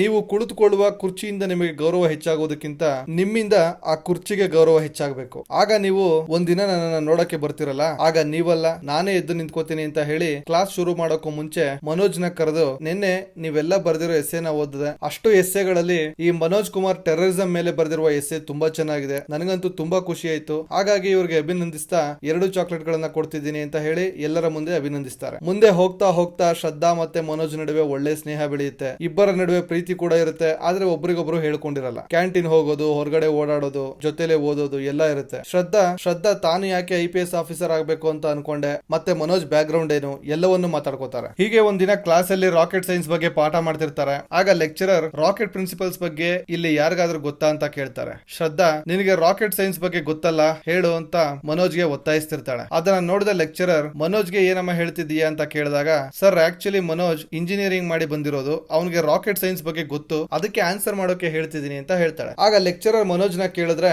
ಇಲ್ಲ ಸರ್ ನನಗೆ ರಾಕೆಟ್ ಸೈನ್ಸ್ ಬಗ್ಗೆ ಗೊತ್ತಿಲ್ಲ, ನಾನು ಇಂಜಿನಿಯರಿಂಗ್ ಮಾಡಿಲ್ಲ, BA ಮಾಡಿರೋದು. ಶ್ರದ್ಧಾ ನಾನು ಲೈಬ್ರರಿಲಿ ಏರೋನಾಟಿಕ್ಸ್ ಬುಕ್ ಹಿಡಿದಿದ್ದನ್ನ ನೋಡಿ ತಪ್ಪು ತಿಳ್ಕೊಂಡಿದ್ದಾಳೆ ಅಷ್ಟೇ ಅಂತ. ಆಗ ಕ್ಲಾಸ್ ಅಲ್ಲಿ ಒಬ್ಬ, ಇವನ ಮುಖ ನೋಡಿದ್ರೆ ಇಂಜಿನಿಯರಿಂಗ್ ಮಾಡಿರೋ ತರ ಕಾಣ್ತಾನ ಅಂತ ಕಿಂಡಲ್ ಮಾಡ್ಬಿಡ್ತಾನೆ. ಕ್ಲಾಸ್ ಅಲ್ಲಿ ಎಲ್ಲರೂ ನಗ್ತಾರೆ. ಶ್ರದ್ಧಾಗೆ ತಾನು ಮನೋಜ್ ಬಗ್ಗೆ ತಿಳ್ಕೊಂಡಿರೋದು ತಪ್ಪು ಅಂತ ಈ ಇನ್ಸಿಡೆಂಟ್ ಇಂದ ತುಂಬಾ ಹರ್ಟ್ ಆಗುತ್ತೆ. ಕ್ಲಾಸ್ ಅಲ್ಲಿ ಒಳಗೆ ಹೇಳ್ತಿದ್ದಾಳೆ. ಕ್ಲಾಸ್ ಮುಗಿಸಿ ಈ ಕಡೆ ಲೈಬ್ರರಿಗೆ ಬಂದ್ರೆ ಲೈಬ್ರರಿಯನ್ ಮನೋಜ್ ನ ಕರೆದು, ಪ್ರತಿ ವರ್ಷ ನ್ಯೂಸ್ ಪೇಪರ್ ತೂಕ ಹಾಕಿದಾಗ 6,200 ತನಕ ದುಡ್ಡು ಬರ್ತಿತ್ತು, ಈ ಸಲ ಬರೀ 4,800 ತನಕ ಕೊಟ್ಟಿದ್ಯಾ, 1,400 ರೂಪಾಯಿ ಇಟ್ಕೊಂಡಿಯಾ ಅಂತ ಕೇಳ್ತಾರೆ. ಆಗ ಮನೋಜ್, ಇಲ್ಲ ಸರ್ ಒಟ್ಟು 400 kg ಇತ್ತು, ಕೆಜಿಗೆ 12 ರೂಪಾಯಿ ಆದ್ರೆ 4,800 ರೂಪಾಯಿ ಅಲ್ವಾ ಅಂದಾಗ ಲೈಬ್ರರಿಯನ್, ನೋಡಿದ್ರ ಹರಿಹರನ್ ಈಗಲೇ ಇಷ್ಟು ಸುಳ್ಳು ಹೇಳ್ತಿದ್ದಾನೆ, ಇಷ್ಟು ದುಡ್ಡು ಹೊಡಿತಾನೆ ಅಂದ್ರೆ ಇನ್ನು IPS ಆದ್ಮೇಲೆ ಸರಿಯಾಗಿ ಕೊಳ್ಳೆ ಹೊಡಿತಾನೆ, ಕಳ್ಳನಿಗೆ ಹುಡ್ತವನು ಅಂತ ಬೈದ್ ಬಿಡ್ತಾನೆ. ಮನೋಜ್ಗೆ ವಿಪರೀತ ಕೋಪ ಬಂದು, ನಮ್ಮಪ್ಪನೇ ಕಳ್ಳ ಅಂತ್ಯ ಅಂತ ಕೈಗೆ ಚಪ್ಪಲಿ ತಗೊಂಡ್ಬಿಡ್ತಾನೆ. ತಕ್ಷಣ ಈ ಹಿಂದೆ ಅವ್ರ ಅಪ್ಪ ಮಾಡಿದ ಕೆಲಸ ನೆನಪಿಸ್ಕೊಂಡು ಅಲ್ಲಿಂದ ಕೆಲಸ ಬಿಟ್ಟು ಹೋಗ್ಬಿಡ್ತಾನೆ. ಸ್ವಲ್ಪ ದಿನಗಳು ಕಾಣೆಯಾದ ಮನೋಜ್ ನ ಹುಡ್ಕೊಂಡು ಅವನ ಫ್ರೆಂಡ್ ಪ್ರೀತಮ್ ಪಾಂಡೆ ಬಂದು ನೋಡಿದ್ರೆ, ಈಗ ಮನೋಜ್ ಒಂದು ಮಿಲ್ಲಲ್ಲಿ ಕೆಲಸ ಮಾಡ್ತಿರ್ತಾನೆ. ಅಲ್ಲೇ ಕೆಲಸ ಮಾಡ್ಕೊಂಡು ಅಲ್ಲೇ ಓದ್ಕೊಳ್ಳೋ ವ್ಯವಸ್ಥೆ ಮಾಡ್ಕೊಂಡಿದ್ದಾನೆ. ಇದನ್ನೆಲ್ಲ ನೋಡಿದ ಪ್ರೀತಮ್, ನೀನು ಇಷ್ಟೊಂದು ಹಠಮಾರಿ ಆಗ್ಬಿಡ್ವೋ, ಈಗ ನಿನಗಿರೋ ಸಮಯ ಓದೋದಕ್ಕೆ, ಈ ತರ ಎಲ್ಲ ಕೆಲಸ ಮಾಡ್ಕೊಂಡಿರೋಕಲ್ಲ, ಇಷ್ಟು ಡಿಸ್ಟರ್ಬೆನ್ಸ್ ಅಲ್ಲಿ ನೀನು ಓದಿ ಮೈನ್ಸ್ ಕ್ಲಿಯರ್ ಮಾಡೋದು ಯಾವಾಗ, ಈಗ ನೀನು ಮೊದಲು ಹೋಗಿ ಶ್ರದ್ಧಾನ ಮೀಟ್ ಮಾಡು, ಅವಳು ಬೇಜಾರ್ ಮಾಡ್ಕೊಂಡಿದ್ದಾಳೆ ಅಂತಾನೆ. ಆಗ ಮನೋಜ್, ಇಲ್ಲ ನಾನು ಮೈನ್ಸ್ ಕ್ಲಿಯರ್ ಮಾಡಿ ಶ್ರದ್ಧಾನ ಮೀಟ್ ಮಾಡ್ತೀನಿ ಅಂತಾನೆ. ಈಗ 2ನೇ ವರ್ಷ second attempt Manoj mains exam ಬರೀತಾನೆ. ಮನೋಜ್ ಹಿಂದಿ ಮೀಡಿಯಂ ಆದ್ರೂ ಇಂಗ್ಲಿಷ್ ಪೇಪರ್ ನ ವಿಪರೀತ ಬರೀತಿರೋದನ್ನ ನೋಡಿ ಅಲ್ಲಿದ್ದ ಇಂಗ್ಲಿಷ್ ಮೀಡಿಯಂ ಸ್ಟೂಡೆಂಟ್ಸ್ ಎಲ್ಲ ಆಶ್ಚರ್ಯಗೊಳ್ತಾರೆ. ಎಕ್ಸಾಮ್ ಚೆನ್ನಾಗಿ ಬರ್ದಿದ್ದೀನಿ ಅಂತ ಖುಷಿಯಿಂದ ಹೊರಗಡೆ ಬರ್ತಾನೆ. ಹೊರಗಡೆ ಬಂದಾಗ ಇವನ ಫ್ರೆಂಡ್ ಜೊತೆ ಎಕ್ಸಾಮ್ ತುಂಬಾ ಚೆನ್ನಾಗಿ ಬರ್ದಿದ್ದೀನಿ, ಅದರಲ್ಲಿ ನನಗೆ ಗೊತ್ತಿರೋ ಟಾಪಿಕ್ ಟೆರರಿಸಂ ಬಗ್ಗೆ ಕೇಳಿದ್ರು, ಟೆರರಿಸಂ ಬಗ್ಗೆ ನಾನು ತುಂಬಾ ಸ್ಟಡಿ ಮಾಡಿದ್ದೆ, ಎಲ್ಲಾನು ಹಾಗೆ ಹೆಚ್ಚಿಳಿಸಿದ್ದೀನಿ ಅಂತ ಖುಷಿಯಿಂದ ಹೇಳ್ಕೊತಾನೆ. ಆಗ ಅವನ ಫ್ರೆಂಡ್, ಏನು ಟೆರರಿಸಂ ಅದ್ರ ಬಗ್ಗೆ ಕೇಳೇ ಇಲ್ವಲ್ಲ ಅಂದಾಗ ತಕ್ಷಣ ಮನೋಜ್ ಪೇಪರ್ ನ ಹುಡುಕಿ ಇಲ್ಲಿ ಕೇಳಿದ್ದಾರೆ ನೋಡು ಅಂದ್ರೆ ಅವನ ಫ್ರೆಂಡ್, ಅದು ಟೆರರಿಸಂ ಅಲ್ಲ ಟೂರಿಸಂ, ಈ ಸಲನು ಫೇಲ್ ಆದ ಬಿಡು, ಹೋಯ್ತು ಹೋಯ್ತು ಎಕ್ಸಾಮ್, ಸರಿಯಾಗಿ ಇಂಗ್ಲಿಷೇ ಗೊತ್ತಿಲ್ಲ ನಿನಗೆ, ಸ್ಪೆಲ್ಲಿಂಗ್ ಅರ್ಥ ಮಾಡ್ಕೊಳ್ದೆ ಅದ್ ಹೇಗೆ IPS ಮಾಡ್ತೀಯಾ, ಹೋಗಿ ಟೀ ಮಾರ್ಕೊಂಡಿರೋ ಅಂತ ಹೇಳಿ ಹೋಗ್ಬಿಡ್ತಾನೆ. ಈಗ ಮನೋಜ್ಗೆ ತುಂಬಾ ಹತಾಶೆ ಆಗುತ್ತೆ, ಕುಸಿದು ಕೂತ್ಕೊಂಡ್ ಬಿಡ್ತಾನೆ. ಆ ಫ್ರಸ್ಟ್ರೇಷನ್ ಇಂದ ಆಚೆ ಬಂದು ಒಂದಿನ ಶ್ರದ್ಧಾನ ಹುಡುಕೊಂಡು ಅವರ ಊರಿಗೆ ಹೋಗ್ತಾನೆ. ಮನೆಗೆ ಹೋದ್ರೆ ಮನೆಯಲ್ಲಿ ಅವರ ಮನೆ ಕೆಲ್ಸದವ್ರನ್ನ ಬಿಟ್ಟು ಬೇರೆ ಯಾರು ಇರಲ್ಲ. ಮನೋಜ್ ಶ್ರದ್ಧಾನ ಕೇಳಿದಾಗ ಮನೆ ಕೆಲ್ಸದವನು ಶ್ರದ್ಧಾಗೆ ಕಾಲ್ ಮಾಡಿ ಕೊಡ್ತಾನೆ. ಕಾಲ್ ಪಿಕ್ ಮಾಡಿದ ಶ್ರದ್ಧಾಗೆ ಹಾಯ್ ಹೇಳಿದ್ರೆ ತಕ್ಷಣ ಶ್ರದ್ಧಾ ನೀನು ಮನೆಗೆ ಯಾಕೆ ಬರೋಕೆ ಹೋದೆ ಅಂತ ರೂಢಾಗಿ ಕೇಳ್ತಾಳೆ. ಮನೋಜ್ ನಿಂಗೆ ಸಾರಿ ಹೇಳೋಕೆ ಬಂದೆ ಅಂತ ಹೇಳಿದಾಗ ನಿನ್ ಮೇನ್ಸ್ ರಿಸಲ್ಟ್ ಏನಾಯ್ತು ಅಂತ ಕೇಳ್ತಾಳೆ. ಆಗ ಮನೋಜ್ ಫೇಲ್ ಆಯ್ತು ಅಂತಾನೆ. ಯಾಕೆ ಅಂತ ಕೇಳಿದಾಗ ಟೂರಿಸಂ ಬದಲು ಟೆರರಿಸಂ ಬಗ್ಗೆ ಬರ್ದೆ ಅಂತ ಹೇಳ್ತಾನೆ. ಯಾಕೆ ಹಾಗೆ ಮಾಡ್ದೆ ನೋಡ್ಕೋಬೇಕಲ್ವಾ ಅಂತ ಶ್ರದ್ಧಾ ಕೇಳ್ತಾಳೆ. ನಾನು ಇಂಗ್ಲಿಷ್ ಪೇಪರ್ ನ ತುಂಬಾ ಚೆನ್ನಾಗಿ ಬರ್ದೆ ಅಂತ ನಿನಗೆ ಹೇಳೋಣ ಅನ್ಕೊಂಡಿದ್ದೆ, ಖುಷಿಲಿ ಚೆಕ್ ಮಾಡೋದನ್ನ ಮರ್ತ್ಬಿಟ್ಟೆ, ಹಾಗೆ ನಾನ್ ನಿನಗೆ ಒಂದು ವಿಷಯ ಹೇಳ್ಬೇಕು ಅದಕ್ಕೆ ಬಂದೆ ಅಂತ ಮನೋಜ್ ಹೇಳಿದಾಗ ಏನ್ ಹೇಳ್ಬೇಕು ಅಂತ ಮತ್ತೆ ರೂಢಾಗಿ ಕೇಳ್ತಾಳೆ. ಆಗ ಮನೋಜ್ ಐ ಲವ್ ಯು ಅಂತಾನೆ. ತಕ್ಷಣ ಶ್ರದ್ಧಾ ಏನ್ ಹೇಳ್ತಿದ್ಯಾ ನೀನು ಅಂದಾಗ ನನ್ನ ಮನ್ಸಲ್ಲಿ ಇದ್ದದನ್ನ ಹೇಳಿದೀನಿ, ನೀನೊಬ್ಳು ನನ್ ಜೊತೆ ಇದ್ರೆ ಇಡೀ ಜಗತ್ತನ್ನೇ ಗೆಲ್ತೀನಿ, ಈಗ ನೀನು ಐ ಲವ್ ಯು ಹೇಳ್ಬಿಡು ಅಂತ ಕೇಳ್ತಾನೆ. ಆಗ ಶ್ರದ್ಧಾ ನೀನ್ ಏನ್ ಮಾತಾಡ್ತಿದ್ದೀಯಾ, ಅವ್ರಿಗೆ ಫೋನ್ ಕೊಡು ಅಂತ ಹೇಳಿ ಅವರ ಮನೆ ಕೆಲ್ಸದವ್ರ ಹತ್ರ ಮನೋಜ್ಗೆ ವಾಪಸ್ ಡೆಲ್ಲಿಗೆ ಹೋಗಕ್ಕೆ ಹೇಳಿ ಅಂತ ಹೇಳ್ಬಿಡ್ತಾಳೆ. ಮನೋಜ್ಗೆ ತುಂಬಾ ನಿರಾಸೆ ಆಗುತ್ತೆ, ಯಾಕೆ ಇಷ್ಟೊಂದು ರೂಢಾಗಿ ನಡ್ಕೊಂಡ್ಲು ಅಂತ ತುಂಬಾ ಬೇಜಾರಾಗುತ್ತೆ. ಆಗ ಮನೋಜ್ ವಾಪಸ್ ಊರಿಗೆ ಬರ್ತಾನೆ. ಊರಿಗೆ ಬಂದ್ರೆ ಅವರಣ್ಣ ಮನೋಜ್ನ ವೆಲ್ಕಮ್ ಮಾಡ್ತಾ ತಪ್ಕೊಂಡು ಖುಷಿ ಪಡ್ತಾನೆ. ತಂಗಿ ಬೆಳೆದಿದ್ದಾಳೆ, ಅಣ್ಣನ ಪ್ರೀತಿಯಿಂದ ಮನೆಗೆ ಕರ್ಕೊಂಡು ಹೋಗ್ತಾಳೆ. ಮನೋಜ್ ಅಜ್ಜಿನ ನೋಡ್ಬೇಕು ಅಂತ ಅಜ್ಜಿ ಮಲ್ಗೋ ಜಾಗ ನೋಡಿದ್ರೆ ಅಲ್ಲಿ ಪಾಪ ಅವರ ಅಜ್ಜಿನೇ ಇಲ್ಲ. ಎಲ್ಲಿ ಹೋದ್ರು ಅಂತ ತಂಗಿನ ಕೇಳಿದ್ರೆ ಅಜ್ಜಿ ಸತ್ತು 6 ತಿಂಗಳಾಗಿದೆ ಅಂತ ಹೇಳ್ತಾಳೆ. ಮನೋಜ್ಗೆ ತುಂಬಾ ದುಃಖ ಆಗ್ಬಿಡುತ್ತೆ. ಮನೆ ಒಳಗಡೆ ಹೋಗಿ ಅವ್ರ ಅಮ್ಮನ್ನ ನೋಡಿ ಅಳುತ್ತಾ ಯಾಕಮ್ಮ ನನಗೆ ಅಜ್ಜಿ ತೀರ್ಕೊಂಡಿದ್ದನ್ನ ಹೇಳಿಲ್ಲ ಅಂತ ಕೇಳಿದಾಗ ಅವರಮ್ಮ ನಿನಗೂ ಹೇಳಿಲ್ಲ ನಿಮ್ಮ ಅಪ್ಪನಿಗೂ ಹೇಳಿಲ್ಲ, ಇಬ್ಬರು ತುಂಬಾ ಕಷ್ಟದಲ್ಲಿದ್ದೀರಾ, ಕೆಲ್ಸದ ಮೇಲೆ ಹೋಗಿದ್ದೀರಾ, ಸುಮ್ನೆ ಹೇಳಿ ಯಾಕೆ ನಿಮ್ಗೆ ತೊಂದರೆ ಕೊಡೋದು ಅಂತ ಹೇಳಕ್ ಹೋಗಿಲ್ಲ, ನೀನ್ ತಲೆ ಕೆಡಿಸ್ಕೋಬೇಡ ಮಗ, ನಿಮ್ಮ ಅಣ್ಣ ಅಷ್ಟೋ ಇಷ್ಟೋ ಸಂಪಾದನೆ ಮಾಡ್ತಾನೆ, ನಿನ್ ತಂಗಿ ಮನೆ ಕೆಲಸಗಳನ್ನೆಲ್ಲ ನೋಡ್ಕೋತಾಳೆ, ನಾನು ಹೇಗೋ ದನ ಕರು ನೋಡ್ಕೊಂಡು ಕಾಲ ಕಳಿತಿದ್ದೀನಿ, ನಾವೆಲ್ಲ ಚೆನ್ನಾಗಿದ್ದೀವಿ, ನಿಮ್ಮ ಅಜ್ಜಿ ನಿನ್ನ ಪೊಲೀಸ್ ಬಟ್ಟೆಲಿ ನೋಡ್ಬೇಕು ಅಂತ ತುಂಬಾ ಆಸೆ ಇಟ್ಕೊಂಡಿದ್ಲು, ನೀನು ನಿನ್ನ ಗುರಿ ಕಡೆ ಗಮನ ಕೊಡು, ನಮ್ದು ಹೇಗೋ ನಡೆಯುತ್ತೆ ಅಂತ ಹೇಳ್ತಾಳೆ. ಆದ್ರೆ ಮನೋಜ್ಗೆ ಗೊತ್ತಾಗುತ್ತೆ ಅವ್ರ ಅಮ್ಮ ಹೇಳ್ತಿರೋದೆಲ್ಲ ಸುಳ್ಳು, ಮನೆ ಪರಿಸ್ಥಿತಿ ಅಪ್ಪ ಮಗ ಹೊರಗಡೆ ಹೋದ್ಮೇಲೆ ಇನ್ನಷ್ಟು ಕೆಟ್ಟದಾಗಿದೆ, ಬಡತನದ ಬೇಗೆಯಲ್ಲಿ ಅವರ ಮನೆ ಬೇಯ್ತಿದ್ರು, ಮಗನ ಕನಸಿಗೆ ಮುಳ್ಳಾಗ್ಬಾರ್ದಲ್ಲ ಅಂತ ತಾಯಿ ತನ್ನ ಎಲ್ಲಾ ನೋವುಗಳನ್ನ ಮುಚ್ಚಿಟ್ಟು ಖುಷಿ ಮಾತ್ರ ಹಂಚ್ಕೊಳ್ತಿದ್ದಾಳೆ. ಇಂತಹ ಪರಿಸ್ಥಿತಿ ಈ ಸಂದರ್ಭನ ನೋಡಿ ಮನೋಜ್ಗೆ ಅಳು ತಡ್ಕೊಳಕಾಗದೆ ಹತ್ತು ಬಿಡ್ತಾನೆ, ತುಂಬಾ ಅಳ್ತಾನೆ. ಅವ್ರ ಅಮ್ಮನ್ಗೂ ಕೂಡ ಅಳು ಬಂದ್ಬಿಡುತ್ತೆ. ಮನೆಗೆ ಭೇಟಿ ನೀಡಿದ ಮೇಲೆ ವಾಪಸ್ ಡೆಲ್ಲಿಗೆ ಹೋಗಿ ಅದೇ ಮಿಲ್ಲಲ್ಲಿ ಕೆಲಸ ಮಾಡ್ತಿರ್ತಾನೆ. ಆಗ ಮನೋಜ್ ಅವ್ರ ಅಪ್ಪ ಅವನನ್ನ ಹುಡ್ಕೊಂಡು ಅಲ್ಲಿಗೆ ಬಂದು ಅವನ ಕಷ್ಟ ಪಡೋದನ್ನೆಲ್ಲ ನೋಡಿ ನೀನು ಇಲ್ಲಿ ಈ ತರ ಇರೋದನ್ನ ನನ್ನ ಕೈಲಿ ನೋಡಕ್ ಆಗ್ತಿಲ್ಲ ಮಗ, ನಡಿ ಊರಿಗೆ ಹೋಗ್ಬಿಡೋಣ, ರೈತರು ಬೀಜನ ಮಾರ್ಕೊಳ್ಳೋದ್ರಲ್ಲಿ ಒಳ್ಳೆ ದುಡ್ಡಿದೆ, ನಾನು ಸುಮ್ನೆ ನ್ಯಾಯ ಸತ್ಯ ಪ್ರಾಮಾಣಿಕತೆ ಅನ್ಕೊಂಡು ನಮ್ಮ ಕುಟುಂಬನ ಬೀದಿಗೆ ತಂದ್ಬಿಟ್ಟೆ, ಅನ್ಯಾಯದ ಮುಂದೆ ನ್ಯಾಯ ಗೆಲ್ಲಲ್ಲ, ಈ ಸತ್ಯ ತಿಳ್ಕೊಳ್ಳೋ ಅಷ್ಟರಲ್ಲಿ ತುಂಬಾ ತಡ ಆಗೋಯ್ತು, ಎಲ್ಲಿ ಹೋದ್ರು ಲಂಚ ಲಂಚ ಲಂಚ, ನಾವಿಬ್ರು ವಾಪಸ್ ಊರಿಗೆ ಹೋಗಿ ನಿಮ್ಮ ಅಮ್ಮನ್ನ ತಂಗಿನ ಚೆನ್ನಾಗಿ ನೋಡ್ಕೊಳ್ಳೋಣ ನಡಿ ಅಂತ ಪಾಪ ಅಸಹಾಯಕತೆಯಿಂದ ಹತ್ಕೊಂಡು ಹೇಳ್ತಾರೆ. ಆಗ ಮನೋಜ್ ಅಪ್ಪ ಹಾಗೆ ಹೇಳ್ಬೇಡಿ, ನೀವೇ ಹೇಳ್ತಿದ್ರಿ ಗೆದ್ದೆ ಗೆಲ್ಲುವೆ ಒಂದು ದಿನ, ಗೆಲ್ಲಲೇಬೇಕು ಒಳ್ಳೆತನ ಅಂತ, ಒಳ್ಳೆತನಕ್ಕೆ ಖಂಡಿತ ಗೆಲುವಿದೆ, ನಾನು ನನ್ನ ಪ್ರಾಮಾಣಿಕತೆನ ಬಿಟ್ಕೊಡಲ್ಲ, ನಾನು ಇದ್ದೀನಿ, ಎಲ್ಲಾನು ನೋಡ್ಕೋತೀನಿ, ನೀವು ಬಿಟ್ಕೊಡ್ಬೇಡಿ ಅಂತ ಅಪ್ಪನಿಗೆ ಸಮಾಧಾನ ಮಾಡಿ ಊರಿಗೆ ಕಳಿಸ್ಕೊಡ್ತಾನೆ. ಅವತ್ತಿಂದ ಮನೋಜ್ 15 ಗಂಟೆಗಳ ಕಾಲ ಕೆಲಸ ಮಾಡೋದು, 6 ಗಂಟೆ ಓದೋದು, 3 ಗಂಟೆ ಮಲಗೋದು, ಈ ರೀತಿ ಕಷ್ಟಪಟ್ಟು ಜೀವನ ಸಾಗಿಸ್ತಿದ್ದ. ಒಂದಷ್ಟು ತಿಂಗಳಾದ ಮೇಲೆ ಮತ್ತೆ ಶ್ರದ್ಧಾ ಡೆಲ್ಲಿಗೆ ಬರ್ತಾಳೆ. ಬಂದು ಮನೋಜ್ನ ಮೀಟ್ ಮಾಡಿ ಸಾರಿ ಮನೋಜ್, ಆ ದಿನ ನಾನು ಆ ರೀತಿ ಮಾತಾಡಬಾರ್ದಾಗಿತ್ತು, ತುಂಬಾ ರೂಢಾಗಿ ಮಾತಾಡ್ಬಿಟ್ಟೆ, ನೀನು ಸಡನ್ ಆಗಿ ನಮ್ಮ ಮನೆಗೆ ಬಂದಾಗ ನನಗೆ ಏನ್ ಮಾತಾಡ್ಬೇಕು ಅಂತ ಗೊತ್ತಾಗಲಿಲ್ಲ, ನಮ್ ಪೇರೆಂಟ್ಸ್ ಈ ವಿಷಯದಲ್ಲಿ ಸ್ವಲ್ಪ strict, sorry for being rude ಅಂದಾಗ ತಕ್ಷಣ Manoj thank you for being rude, ಪ್ರೀತಿ ಪ್ರೇಮಕ್ಕೆಲ್ಲ ನಮ್ಮ ಹತ್ರ ಸಮಯ ಇಲ್ಲಿದೆ, ಹೆಗಲ ಮೇಲೆ ತುಂಬಾ ಜವಾಬ್ದಾರಿಗಳಿವೆ ಅಂತ ಮಾತಾಡ್ತಿದ್ದಂಗೆ ಹೊರಡೋಕೆ ಸಿದ್ಧವಾಗ್ತಾನೆ. ಆದ್ರೆ ಶ್ರದ್ಧಾ ನಾವು ಒಂದು ಹಾಫ್ ಅನ್ ಅವರ್ ಎಲ್ಲರೂ ಕೂತು ಮಾತಾಡಬಹುದಲ್ಲ ಅಂತಾಳೆ. ಆಗ ಮನೋಜ್ ಬೇಡ, ಪ್ರಿಲಿಮ್ಸ್ ಆದ್ಮೇಲೆ ಸಿಗೋಣ ಅಂತ ಹೇಳಿ ಹೊರಟು ಬಿಡ್ತಾನೆ. ಇಲ್ಲಿ ಇಬ್ಬರ ಮಧ್ಯೆನೂ ಪ್ರೀತಿ ಇದೆ, ಇಬ್ಬರ ಮನಸ್ಸಲ್ಲೂ ಒಬ್ಬರಿಗೊಬ್ಬರು ಸಮಯ ಕೊಡ್ಬೇಕು ಅನ್ನೋ ಆಸೆ ಇದೆ. ಅದಕ್ಕೆ ಶ್ರದ್ಧಾ ಸಿದ್ಧವಾಗಿದ್ರು ಫೋಕಸ್ ಇಂದ ಆಚೆ ಬರೋಕೆ ಮನೋಜ್ ಸಿದ್ಧವಾಗಿಲ್ಲ. ಅವನ ಕಣ್ಣು ಮುಂದೆ ತುಂಬಾ ಜವಾಬ್ದಾರಿಗಳಿವೆ. ಪ್ರಿಲಿಮ್ಸ್ ರಿಸಲ್ಟ್ ಬರುತ್ತೆ, ಪ್ರೀತಮ್ ಪಾಂಡೆ ಶ್ರದ್ಧಾ ಇಬ್ರು ಹೋಗಿ ರಿಸಲ್ಟ್ ನೋಡಿದ್ರೆ ಪ್ರೀತಮ್ ಪಾಂಡೆ ಫೇಲ್ ಆಗಿದ್ದಾನೆ. ಅವರ ಅಪ್ಪನ ಹತ್ರ ಇನ್ನೊಂದು ಅಟೆಂಪ್ಟ್ ಅಲ್ಲಿ ಪಾಸ್ ಮಾಡ್ತೀನಿ ಅಂತ ಕಾಲ್ ಮಾಡಿ ಕನ್ವಿನ್ಸ್ ಮಾಡ್ತಿದ್ದಾನೆ. ಶ್ರದ್ಧಾ ಬಂದು ರಿಸಲ್ಟ್ ನೋಡಿ ಮನೋಜ್ ಪಾಸ್ ಆಗಿರೋದನ್ನ ಕಂಡು ಎಕ್ಸೈಟ್ ಆಗಿ ಬಂದು ಪ್ರೀತಮ್ಗೆ ಹೇಳ್ತಾಳೆ. ಆದ್ರೆ ಮನೋಜ್ ರಿಸಲ್ಟ್ ನೋಡೋಕೆ ಬಂದೇ ಇಲ್ಲ. ಆಗ ಶ್ರದ್ಧಾ ಮನೋಜ್ ನ ಹುಡುಕೊಂಡು ಅವನಿದ್ದ ಮಿಲ್ಗೆ ಹೋಗ್ತಾಳೆ. ಮನೋಜ್ ರಿಸಲ್ಟ್ ಬಗ್ಗೆ ತಲೆ ಕೆಡಿಸ್ಕೊಳ್ದೆ ಆರಾಮಾಗಿ ಕೆಲಸ ಮಾಡ್ತಿದ್ದಾನೆ. ಶ್ರದ್ಧಾ ಬಂದು ಎಕ್ಸೈಟ್ಮೆಂಟ್ ಅಲ್ಲಿ ನೀನು ಪ್ರಿಲಿಮ್ಸ್ ಪಾಸ್ ಮಾಡಿದ್ಯಾ ಅಂತ ಹೇಳಿದ್ರೆ ಮನೋಜ್ ನನಗೆ ಗೊತ್ತಿತ್ತು ಶ್ರದ್ಧಾ ಪಾಸ್ ಆಗೇ ಆಗ್ತೀನಿ ಅಂತ,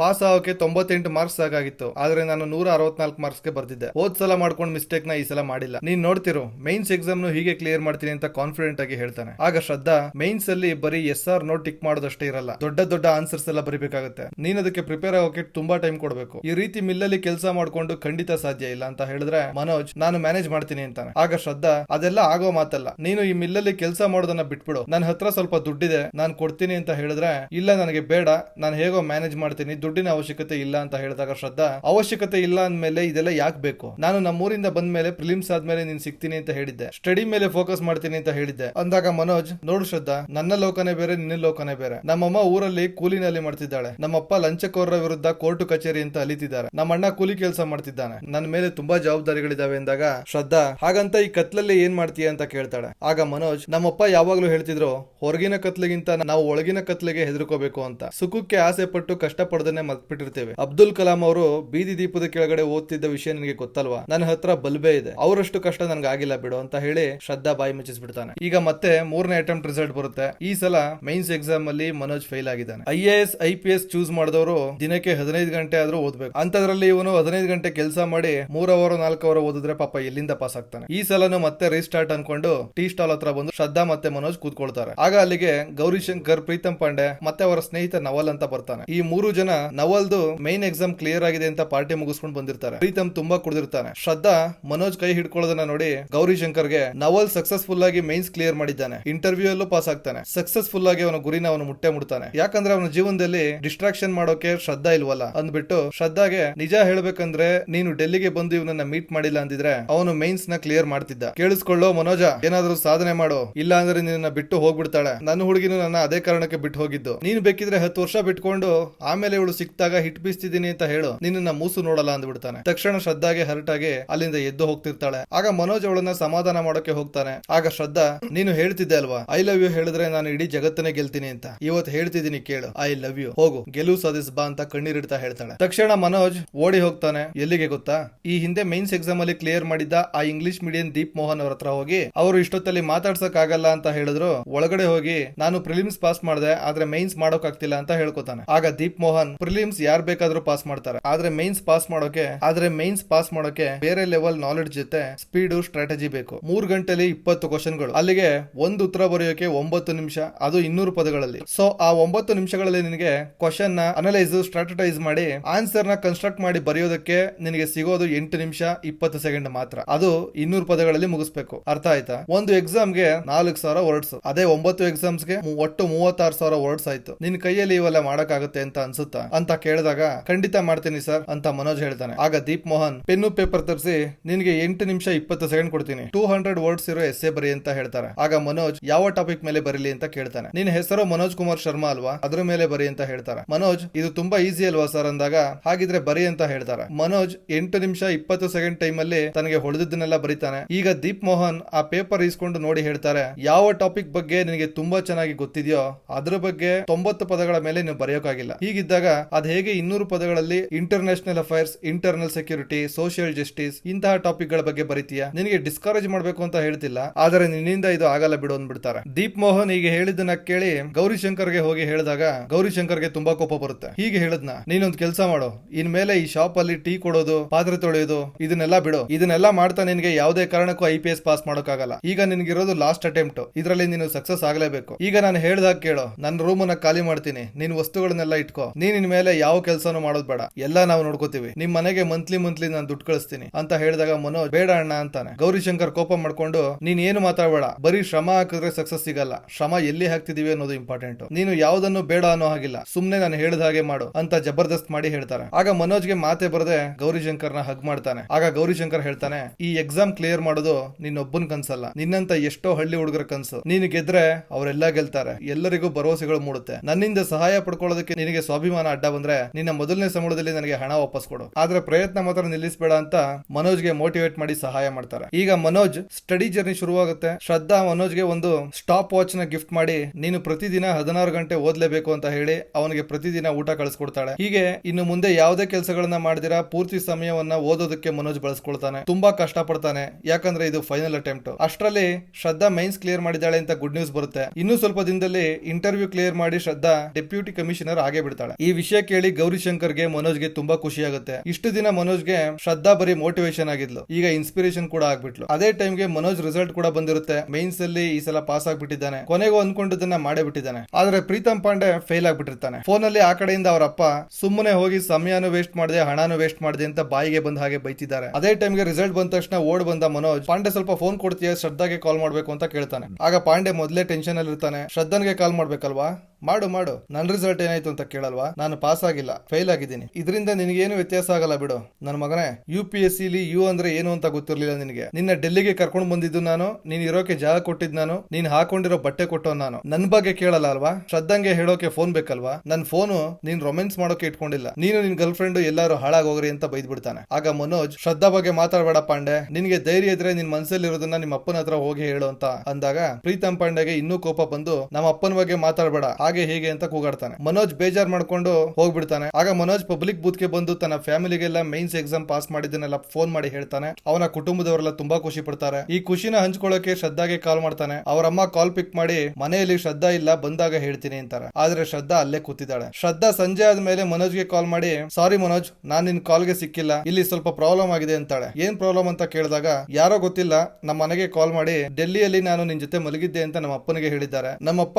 ನನ್ನನ್ನು ನಂಬದೆ ಯಾರ್ದೋ ಮಾತನ್ನ ನಂಬಿದ್ದಾರೆ ಅಂತ ಹೇಳ್ತಾಳೆ. ಆಗ ಮನೋಜ್, ಯಾರು ಈ ರೀತಿ ಹೇಳೋಕೆ ಸಾಧ್ಯ ಅಂದಾಗ, ಗೊತ್ತಿಲ್ಲ ಅಂತಾಳೆ. ಮನೋಜ್ಗೆ ಅರ್ಥ ಆಗುತ್ತೆ ಈ ಕೆಲಸ ಪ್ರೀತಮ್ ಪಾಂಡೆ ಮಾಡಿರ್ತಾನೆ ಅಂತ. ತಕ್ಷಣ ಪ್ರೀತಮ್ಗೆ ಕಾಲ್ ಮಾಡಿದ್ರೆ ಪೊಲೀಸ್ನವರು ಕಾಲ್ ಪಿಕ್ ಮಾಡಿ, ಯಾರು ಕಾಲ್ ಮಾಡದಿರೋದನ್ನ ನೋಡಿ ಇನ್ ಯಾರು ಕಾಲ್ ಮಾಡಲ್ಲ ಅನ್ಕೊಂಡಿದ್ದೆ, ಅಂತೂ ಯಾರೋ ಒಬ್ಬ ಮಾಡ್ದ, ನಿನ್ ಫ್ರೆಂಡ್ ಸ್ಟೇಷನ್ ಅಲ್ಲಿ ಲಾಕಪ್ ಅಲ್ಲಿ ಇದ್ದಾನೆ ಅಂತ ಹೇಳಿದಾಗ ತಕ್ಷಣ ಮನೋಜ್ ಪೊಲೀಸ್ ಸ್ಟೇಷನ್ ಗೆ ಹೋಗ್ತಾನೆ. ಪ್ರೀತಮ್ ಮನೋಜ್ ನ ನೋಡಿ, ಯಾರ್ಯಾರಿಗೋ ಕಾಲ್ ಮಾಡಿದೆ, ಯಾರು ಬಂದಿಲ್ಲ, ಸದ್ಯ ನೀನಾದ್ರೂ ಬಂದಲ್ಲ ಮಗ ಅನ್ಬೇಕಾದ್ರೆ ಮನೋಜ್, ಯಾಕೆ ಇವ್ರನ್ನ ಸ್ಟೇಷನ್ ಗೆ ಕರ್ಕೊಂಡು ಬಂದಿದ್ರ ಅಂತ ಆ ಹೆಡ್ ಕಾನ್ಸ್ಟೇಬಲ್ ನ ಕೇಳ್ತಾನೆ. ಆಗ ಕಾನ್ಸ್ಟೇಬಲ್, ನಿನ್ ಫ್ರೆಂಡ್ ಚೆನ್ನಾಗಿ ಕುಡಿದು ಟೈಟ್ ಆಗಿ ಪಬ್ಲಿಕ್ ಅಲ್ಲಿ ನಿಂತ್ಕೊಂಡು ಯಾರಿಗೋ ಕಾಲ್ ಮಾಡಿ ಬಾಯಿಗೆ ಬಂದ ಹಾಗೆ ಅಸಭ್ಯವಾಗಿ ಮಾತಾಡ್ತಿದ್ದ, ಸುಮ್ನೆ ಇರು ಅಂತ ಹೇಳಿದ್ರೆ ನನಗೆ ಅವಾಜ್ ಆಗ್ತಾನೆ, ಅದು ಪೊಲೀಸ್ನವ್ರಿಗೆ ಅಂತ ಹೇಳ್ತಾನೆ. ಆಗ ಮನೋಜ್, ಇವನು ನಿಮ್ಗೇನಾದ್ರೂ ಬೈದ್ನ ಅಥವಾ ಹೊಡೆದ್ನ ಅಥವಾ ಬೇರೆ ಯಾರಿಗಾದ್ರೂ ಹೊಡೆದ್ನ ಅಂತ ಕೇಳ್ತಾನೆ. ಇದೆಲ್ಲ ಯಾವ್ದು ಮಾಡಿಲ್ಲ, ಹಾಗೆ ಮಾಡೋವರೆಗೂ ಸುಮ್ನೆ ಇರ್ತೀನಿ ಅನ್ಕೊಂಡಿದ್ಯಾ ಅಂದಾಗ ಮನೋಜ್, ಹಾಗಿದ್ರೆ ಇವನನ್ನ ಯಾವ ಸೆಕ್ಷನ್ ಮೇಲೆ ಲಾಕಪ್ ಗೆ ಹಾಕಿದ್ದೀರಾ ಅಂತ ಕೇಳ್ತಾನೆ. ಆಗ ಪೊಲೀಸ್, ಪಬ್ಲಿಕ್ ಅಲ್ಲಿ ಗಲಾಟೆ ಮಾಡ್ತಿದ್ದ, ನಾನ್ ಸೆನ್ಸ್ ಆಗಿ ಮಾತಾಡ್ತಿದ್ದ, ಇನ್ನೇನ್ ಸೆಕ್ಷನ್ ಹಾಕ್ಬೇಕು ಅಂತ ಅವಾಜ್ ಆಗ್ತಾನೆ. ಆಗ ಮನೋಜ್, ಅದು ನಾನ್ ಕಾಗ್ನಿಸಬಲ್ ಅಫೆನ್ಸ್, ನೀವೇನಾದ್ರೂ ಮೆಜಿಸ್ಟ್ರೇಟ್ ಹತ್ರ ಪರ್ಮಿಷನ್ ತಗೊಂಡು ಅರೆಸ್ಟ್ ವಾರೆಂಟ್ ಇಶ್ಯೂ ಮಾಡಿದೀರಾ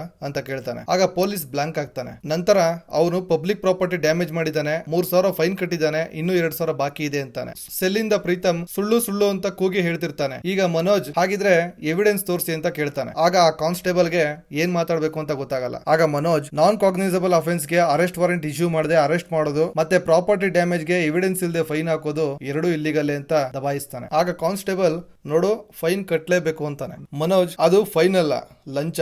ಈ ಕುರ್ಚಿ ಮೇಲೆ ಕೂತು ಲಂಚ ಕೇಳ್ತಿದ್ದೀರಾ? ಸೀನಿಯರ್ ನಿಮ್ ಮುಂದೆನೆ ಕುಳಿತಿದ್ದಾರೆ, ಅವ್ರ ಮುಂದೆನೆ ಲಂಚ ಕೇಳ್ತಿದೀಯಾ? ನನಗೆ ಅವರೇ ಐ ವಿಟ್ನೆಸ್. ನಾನು IPS ಮೇನ್ ಎಕ್ಸಾಮ್ ಕ್ಲಿಯರ್ ಮಾಡಿದ್ದೀನಿ, ಇಂಟರ್ವ್ಯೂನು ಕ್ಲಿಯರ್ ಮಾಡಿ IPS ಆಫೀಸರ್ ಆದ ತಕ್ಷಣ ಮೊದಲು ಸಸ್ಪೆನ್ಷನ್ ಆರ್ಡರ್ ಸೈನ್ ಮಾಡೋದು ನಿಂದೆ ಆಗಿರುತ್ತೆ, ನೆನ್ಪಿಟ್ಕೋ ಅಂತ ಪಾಯಿಂಟ್ ಟು ಪಾಯಿಂಟ್ ಆರ್ಗ್ಯೂ ಮಾಡ್ತಾನೆ. ಆಗ ಅಲ್ಲಿಗೆ ಬಂದ ಸೀನಿಯರ್ ಆಫೀಸರ್ ರಿಲೀಸ್ ಮಾಡಿ ಕಳಿಸಿ ಅಂತ ಆರ್ಡರ್ ಮಾಡ್ತಾರೆ. ಜೊತೆಗೆ ಕೊಟ್ಟಿರೋ ಲಂಚದ ಹಣ 3,000 ಕೂಡ ಪ್ರೀತಮ್ಗೆ ವಾಪಸ್ ಇಸ್ಕೊಟ್ಟು ಪ್ರೀತಮ್ನ ಸ್ಟೇಷನ್ ಇಂದ ಆಚೆ ಕರ್ಕೊಂಡು ಬರ್ತಾನೆ. ಆಗ ಪ್ರೀತಮ್ ಹತ್ರ ಫೋನ್ ಇಸ್ಕೊಂಡು ಶ್ರದ್ಧಾ ಮನೆಗೆ ಕಾಲ್ ಮಾಡಿರೋದನ್ನ ನೋಡ್ತಾನೆ. ಇದೇನಿದು ಹೀಗ್ ಮಾಡಿದೀಯಾ, ನಾಚಿಕೆ ಆಗಲ್ವಾ, ನಿನ್ನಿಂದ ಎಷ್ಟು ಪ್ರಾಬ್ಲಮ್ ಆಗಿದೆ ಗೊತ್ತಾ ಅಂತ ಬೈದು, ಇನ್ನು ಮುಂದೆ ನಿನ್ನ ಮುಖ ನನಗೆ ತೋರಿಸ್ಬೇಡ ಅಂತ ಹೇಳಿ ಹೋಗ್ಬಿಡ್ತಾನೆ. ಈ ಕಡೆ ಶ್ರದ್ಧಾ ಅವಳ ಪೇರೆಂಟ್ಸ್ ಹತ್ರ ಯಾರೋ ಸ್ಟ್ರೇಂಜರ್ ಹೇಳಿದ ಮಾತನ್ನ ನೀವು ನಂಬ್ತೀರಾ, ನಾನು ಈಗ ಡಿಸ್ಟ್ರಿಕ್ಟ್ ಕಲೆಕ್ಟರ್ ಆಗಿದ್ದೀನಿ, ಮನಸ್ಸು ಮಾಡಿದ್ರೆ ನನ್ನ ಪಾಡಿಗೆ ನಾನು ಡೆಲ್ಲಿಗೆ ಹೋಗ್ಬೋದಾಗಿತ್ತು, ಯಾಕಂದ್ರೆ ನಾನು ಇನ್ನೂ ಚಿಕ್ಕ ಹುಡುಗಿ ಅಲ್ಲ, ಆದ್ರೆ ನಾನು ಹಾಗೆ ಮಾಡಲ್ಲ. ನಿಮ್ಮ ನಂಬಿಕೆ ಮುರಿಯುವಂತ ಕೆಲಸ ನಾನು ಯಾವತ್ತೂ ಮಾಡಿಲ್ಲ, ಮುಂದೇನೂ ಮಾಡಲ್ಲ. ಕಷ್ಟದಲ್ಲೇ ನೀವಿಬ್ರು ಒಬ್ರಿಗೊಬ್ರು ಹೇಗೆ ನಿಂತಿದ್ದೀರೋ ಅದೇ ರೀತಿ ನಾವಿಬ್ರು ಹಾಗೆ ಜೊತೆಲಿ ಹೆಜ್ಜೆ ಇಟ್ಟಿದ್ದೀವಿ ಅಂತ ಮನೆಯಲ್ಲಿ ಹೇಳಿ ಕನ್ವಿನ್ಸ್ ಮಾಡ್ತಾಳೆ. ಆಗ ಅವಳ ತಂದೆ ಶ್ರದ್ಧಾಗೆ ಸಾರಿ ಕೇಳಿ ಪ್ರೈವೇಟ್ ಟ್ಯಾಕ್ಸಿ ಮಾಡಿ ಡೆಲ್ಲಿಗೆ ಕಳಿಸ್ಕೊಡ್ತಾರೆ. ಈ ಕಡೆ ಗೌರಿ ಶಂಕರ್ ಮನೋಜ್ನ ಇಂಟರ್ವ್ಯೂಗೆ ರೆಡಿ ಮಾಡ್ತಿದ್ದಾನೆ. ಅದೇ ಟೈಮ್ಗೆ ಶ್ರದ್ಧಾ ಬರ್ತಾಳೆ. ಆಗ ಗೌರಿ ಶಂಕರ್, ನೋಡು ಶ್ರದ್ಧಾ, ಮನೋಜ್ ಟೈ ಹಾಕಿಸ್ಕೊಳ್ತಿಲ್ಲ, ನೀನಾದ್ರೂ ಹೇಳು, ಈಗ ನಿನ್ನ ಮಾತು ಕೇಳ್ತಾನೆ, ಯಾಕಂದ್ರೆ ನೀನೀಗ DC ಅಲ್ವಾ ಅಂತ ಖುಷಿ ಖುಷಿಯಿಂದ ಮಾತಾಡ್ತಾ ಗೌರಿ ಶಂಕರ್ ಹೊರಗಡೆ ಹೋಗ್ತಾನೆ. ಶ್ರದ್ಧಾ ಹೆಮ್ಮೆಯಿಂದ ಮನೋಜ್ನ ಹಗ್ ಮಾಡ್ತಾಳೆ. ನಂತರ ಸಲೂನ್ ಶಾಪ್ಗೆ ಕರ್ಕೊಂಡು ಹೋಗಿ ಇಂಟರ್ವ್ಯೂಗೆ ಹೋಗೋಕೆ IPS ಕಟಿಂಗ್ ಮಾಡಿಸ್ತಾಳೆ. ಆದ್ರೆ ಇಂಟರ್ವ್ಯೂ ಹೋಗೋಕ್ಕೂ ಮುಂಚೆ ಇಬ್ಬರು ಪ್ರೀತಮ್ನ ಮನೆಗೆ ಹೋಗ್ತಾರೆ. ಪಾಪ ಪ್ರೀತಮ್ಗೆ ಲೈಫ್ ಅಲ್ಲಿ ಫ್ರಸ್ಟ್ರೇಷನ್ ಆಗಿ ಜೀವನ ಎಲ್ಲಿಗೆ ಹೋಗ್ತಿದೆ ಅನ್ನೋದೇ ಗೊತ್ತಾಗದೆ ಕನ್ಫ್ಯೂಸ್ ಆಗಿ ಡಿಪ್ರೆಸ್ ಆಗಿದ್ದಾನೆ. ಮನೋಜ್ ಹೊರಗಡೆ ನಿಂತ್ಕೊಂಡು, ತುಂಬಾ ಥ್ಯಾಂಕ್ಸ್ ಪ್ರೀತಮ್, ನೀನ್ ಇಲ್ಲ ಅಂದಿದ್ರೆ ನಾನು ಈ ಪೊಸಿಷನ್ ಗೆ ಬರೋಕ್ ಆಗ್ತಾನೆ ಇರ್ಲಿಲ್ಲ, ನಿನಗೆ ಯಾವಾಗ್ಲೂ ಋಣಿಯಾಗಿರ್ತೀನಿ ಅಂತಾನೆ. ಆಗ ಇಬ್ಬರ ನಡುವೆ ಜಗಳ ಆಗಿದ್ರು ಮನ್ಸಲ್ಲಿ ಇಟ್ಕೊಳ್ದೆ ಬಂದ ಮನೋಜನ್ನ ಕಂಡು ತುಂಬಾ ಖುಷಿಯಾಗಿ ಪ್ರೀತಿಯಿಂದ ಇಬ್ಬರನ್ನು ಒಳಗಡೆ ಕರ್ಕೊಂಡು ಹೋಗಿ ಮನೋಜ್ನ ತಪ್ಕೊಂಡು ಅಳ್ತಾನೆ. ಇಂಟರ್ವ್ಯೂಗೆ ಹೋಗೋಕ್ಕೂ ಮುಂಚೆ ನನ್ನ ನೋಡೋಕೆ ಬಂದಿದೀಯ ಅಂತ ತುಂಬಾ ಖುಷಿ ಪಡ್ತಾನೆ. ಆಲ್ ದ ಬೆಸ್ಟ್ ಹೇಳ್ತಾನೆ. ಶ್ರದ್ಧಾಗೆ ಸಾರಿ ಕೇಳ್ತಾನೆ. ಆಗ ಶ್ರದ್ಧಾ, ಪರವಾಗಿಲ್ಲ ಬಿಡು ಪ್ರೀತಮ್, ನೀನು ಹಾಗೆ ಮಾಡಿಲ್ಲ ಅಂದಿದ್ರೆ ನನ್ನ ಮನೋಜ್ ವಿಷಯ ಮನೆಯಲ್ಲಿ ಹೇಳೋಕೆ ಆಗ್ತಾನೆ ಇರ್ಲಿಲ್ಲ. ನಮ್ಮ ಅಪ್ಪನ್ಗೆ ಈಗ ಇನ್ನೂ ನಂಬಿಕೆ ಜಾಸ್ತಿ ಆಗಿದೆ, ಅವರೇ ನನಗೆ ಪ್ರೈವೇಟ್ ಟ್ಯಾಕ್ಸಿ ಮಾಡಿ ಡೆಲ್ಲಿಗೆ ಕಳಿಸಿದ್ದಾರೆ ಅಂತಾಳೆ. ಇದನ್ನ ಕೇಳಿ ಪ್ರೀತಮ್ಗೆ ಸಮಾಧಾನ ಆಗುತ್ತೆ. ಒಳ್ಳೆ ಕೆಲಸ ಮಾಡಿದೀನಿ ಅಂತ ಖುಷಿ ಪಡ್ತಾನೆ. ಅಲ್ಲ, ಇಷ್ಟು ಚೆನ್ನಾಗಿ ಸತ್ತಿದ ತಲೆ ಮೇಲೆ ಹೊಡೆದಂಗೆ ಸುಳ್ಳು ಹೇಳ್ತೀಯಲ್ಲ,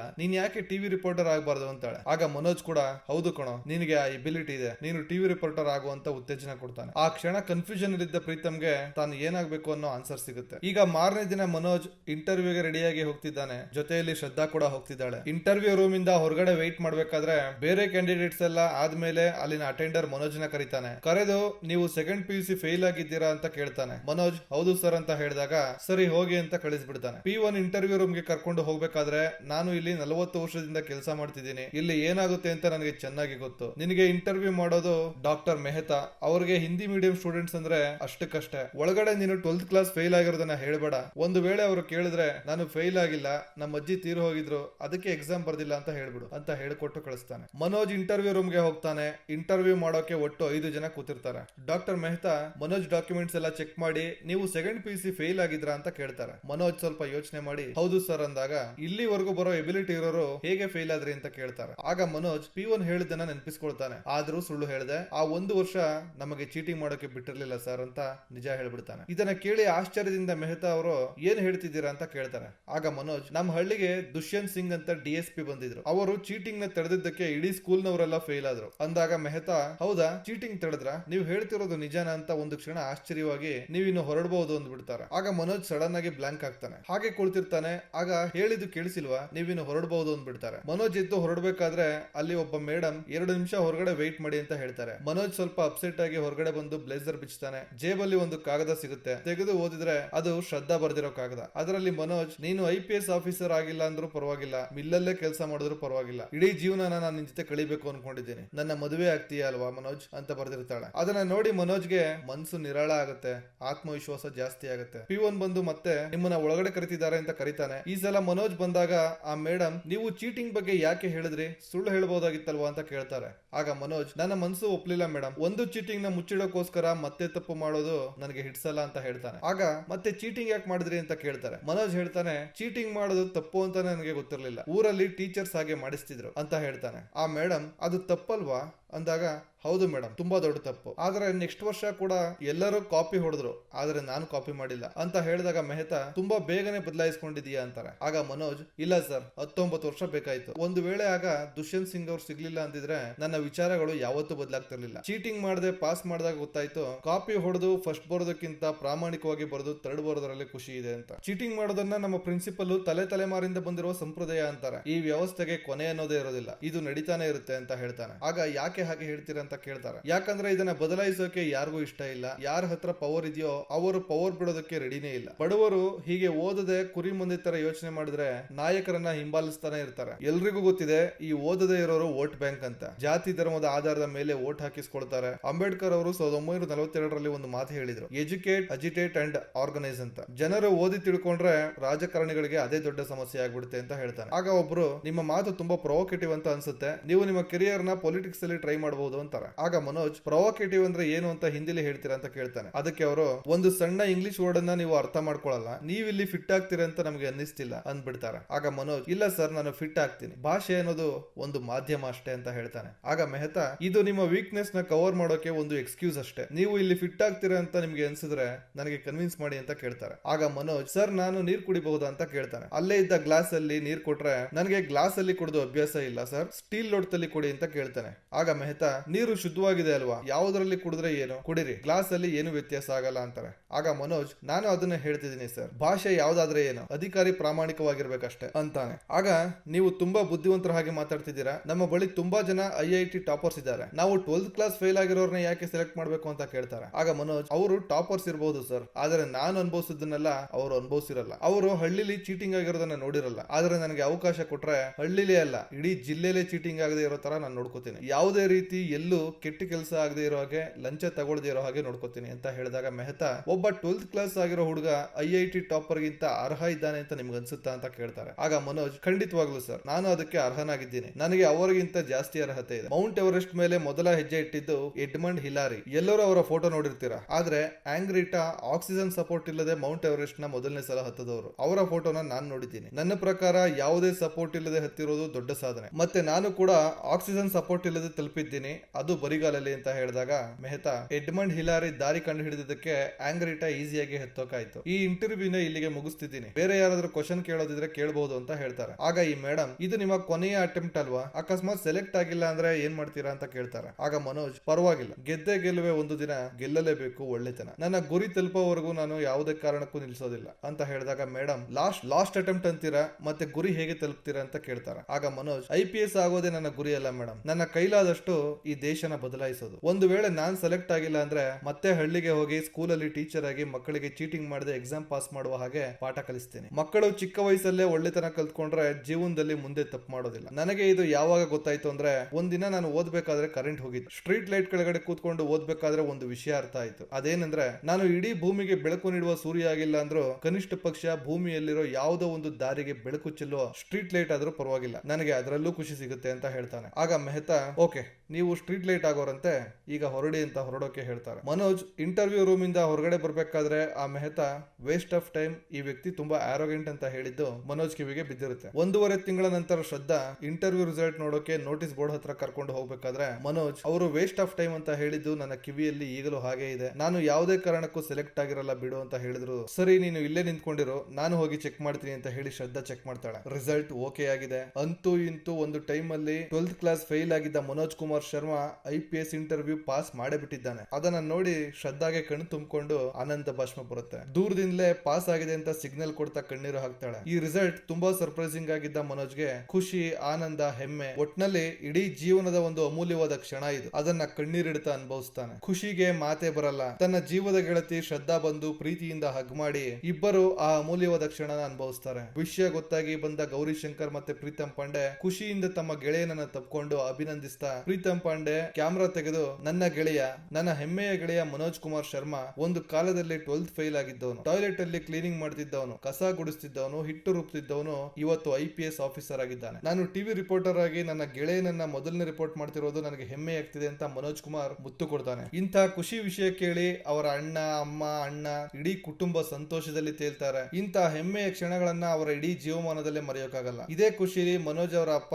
ಆ ಚೌಹಾಣ್ಗೆ, ನೀನೊಬ್ಬ IPS ಆಫೀಸರ್, ಅಪ್ಪನನ್ನ ಕೆಣಕಿದ್ಯಾ ಅಂತ ಹೇಳಿ ಬರ್ತೀನಿ ಅಂತ ಹೋಗ್ತಾರೆ. ಇಂಟರ್ವ್ಯೂ ಅಲ್ಲಿ ಮೆಹ್ತಾ ಅವ್ರಿಗೆ ಹಿಡ್ಸಿಲ್ಲ ಅಂದ್ರೂ ಹೇಗೆ ಸೆಲೆಕ್ಟ್ ಆದ ಅಂತ ಯೋಚನೆ ಮಾಡ್ತಿದ್ದೀರಾ. ಮನೋಜ್ ಹೊರಗಡೆ ಹೋದ್ಮೇಲೆ, ಈ ಮೇಡಮ್, ಅವನು ಇನ್ನೂ ಹೊಸಬ, ಅವನಿಗೆ ಟ್ರೈನಿಂಗ್ ಸಿಕ್ಕಿದ್ರೆ ಸರಿ ಹೋಗ್ಬಿಡ್ತಾನೆ. ನನಗನ್ಸುತ್ತೆ ಇಂತಹ ಪ್ರಾಮಾಣಿಕ ವ್ಯಕ್ತಿಗಳು ಎಲ್ಲೂ ಸಿಗೋದಿಲ್ಲ. ಲಂಚದಿಂದ ತುಂಬಿಕೊಂಡಿರೋ ಪೊಲೀಸ್ ಇಲಾಖೆಯನ್ನ ಸುಧಾರಣೆ ಮಾಡೋಕೆ ಇಂಥವರ ಅವಶ್ಯಕತೆ ಇದೆ ಅಂತಾರೆ. ಇನ್ನೊಬ್ಬರು, ನಾವು ಇಂತಹ ಕ್ಯಾಂಡಿಡೇಟ್ ನ ಸೆಲೆಕ್ಟ್ ಮಾಡಿಲ್ಲ ಅಂದ್ರೆ ಎಕ್ಸಾಮ್ ಮಾಡಿ ಏನ್ ಪ್ರಯೋಜನ ಅಂತ ಮೆಹ್ತಾಗೆ ಹೇಳಿರ್ತಾರೆ. ಈ ರೀತಿ ಮನೋಜ್ ಕುಮಾರ್ ಶರ್ಮನನ್ನ ಸೆಲೆಕ್ಟ್ ಮಾಡಿರ್ತಾರೆ. ಮನೋಜ್ಗೆ ಪೋಸ್ಟಿಂಗ್ ಆದ್ಮೇಲೆ ಮೊದಲು DSP ದುಷ್ಯಂತ್ ಸಿಂಗ್ ಅವರ ಆಫೀಸ್ಗೆ ಹೋದ್ರೆ ಮನೋಜ್ ಕ್ಯಾಪ್ ತೆಗೆದು ಅವರ ಆಶೀರ್ವಾದ ತಗೊಂಡು, ದುಷ್ಯಂತ್ ಸಿಂಗ್ ಅವರಿಗೆ ಮನೋಜ್, ನನ್ನ ಮೊದಲನೇ ಮದುವೆ ಕಾರ್ಡ್ ನಿಮ್ಗೆ ಕೊಡ್ತಿದ್ದೀನಿ ಅಂತ ಹೇಳಿ ಕಾರ್ಡ್ ಕೊಡ್ತಾನೆ. ಆದ್ರೆ ದುಷ್ಯಂತ್ ಸಿಂಗ್ಗೆ ಗುರುತು ಸಿಗದೆ ಕನ್ಫ್ಯೂಷನ್ ಇಂದ ನೋಡ್ತಿದ್ದಾರೆ. ಆಗ ಮನೋಜ್, ನಿಮಗೆ ನನ್ನ ಗುರುತು ಸಿಗ್ಲಿಲ್ವಲ್ಲ ಸರ್, ನೀವು ಒಬ್ಬ ಹುಡುಗನಿಗೆ ಚೀಟಿಂಗ್ ಬಿಡು ಅಂತ ಹೇಳಿದ್ರಿ, ಆ ಹುಡುಗ ನಾನೇ, ನಾನು ಚೀಟಿಂಗ್ ಬಿಟ್ಬಿಟ್ಟೆ ಸರ್ ಅಂತ ಹೇಳಿದಾಗ ದುಷ್ಯಂತ್ ಸಿಂಗ್ಗೆ ನೆನಪಾಗಿ, ನೀನು ಆಟೋ ರಿಕ್ಷಾ ಓಡಿಸ್ತಿದ್ದವನಲ್ವಾ ಅಂತ ಹೇಳಿ ಹೆಮ್ಮೆಯಿಂದ ಸರ್ ಅಂತ ಪೊಲೀಸ್ ಸ್ಟೈಲ್ ಅಲ್ಲಿ ಸೆಲ್ಯೂಟ್ ಹೊಡೆದು ಖುಷಿಯಿಂದ ಹಗ್ ಮಾಡ್ತಾರೆ,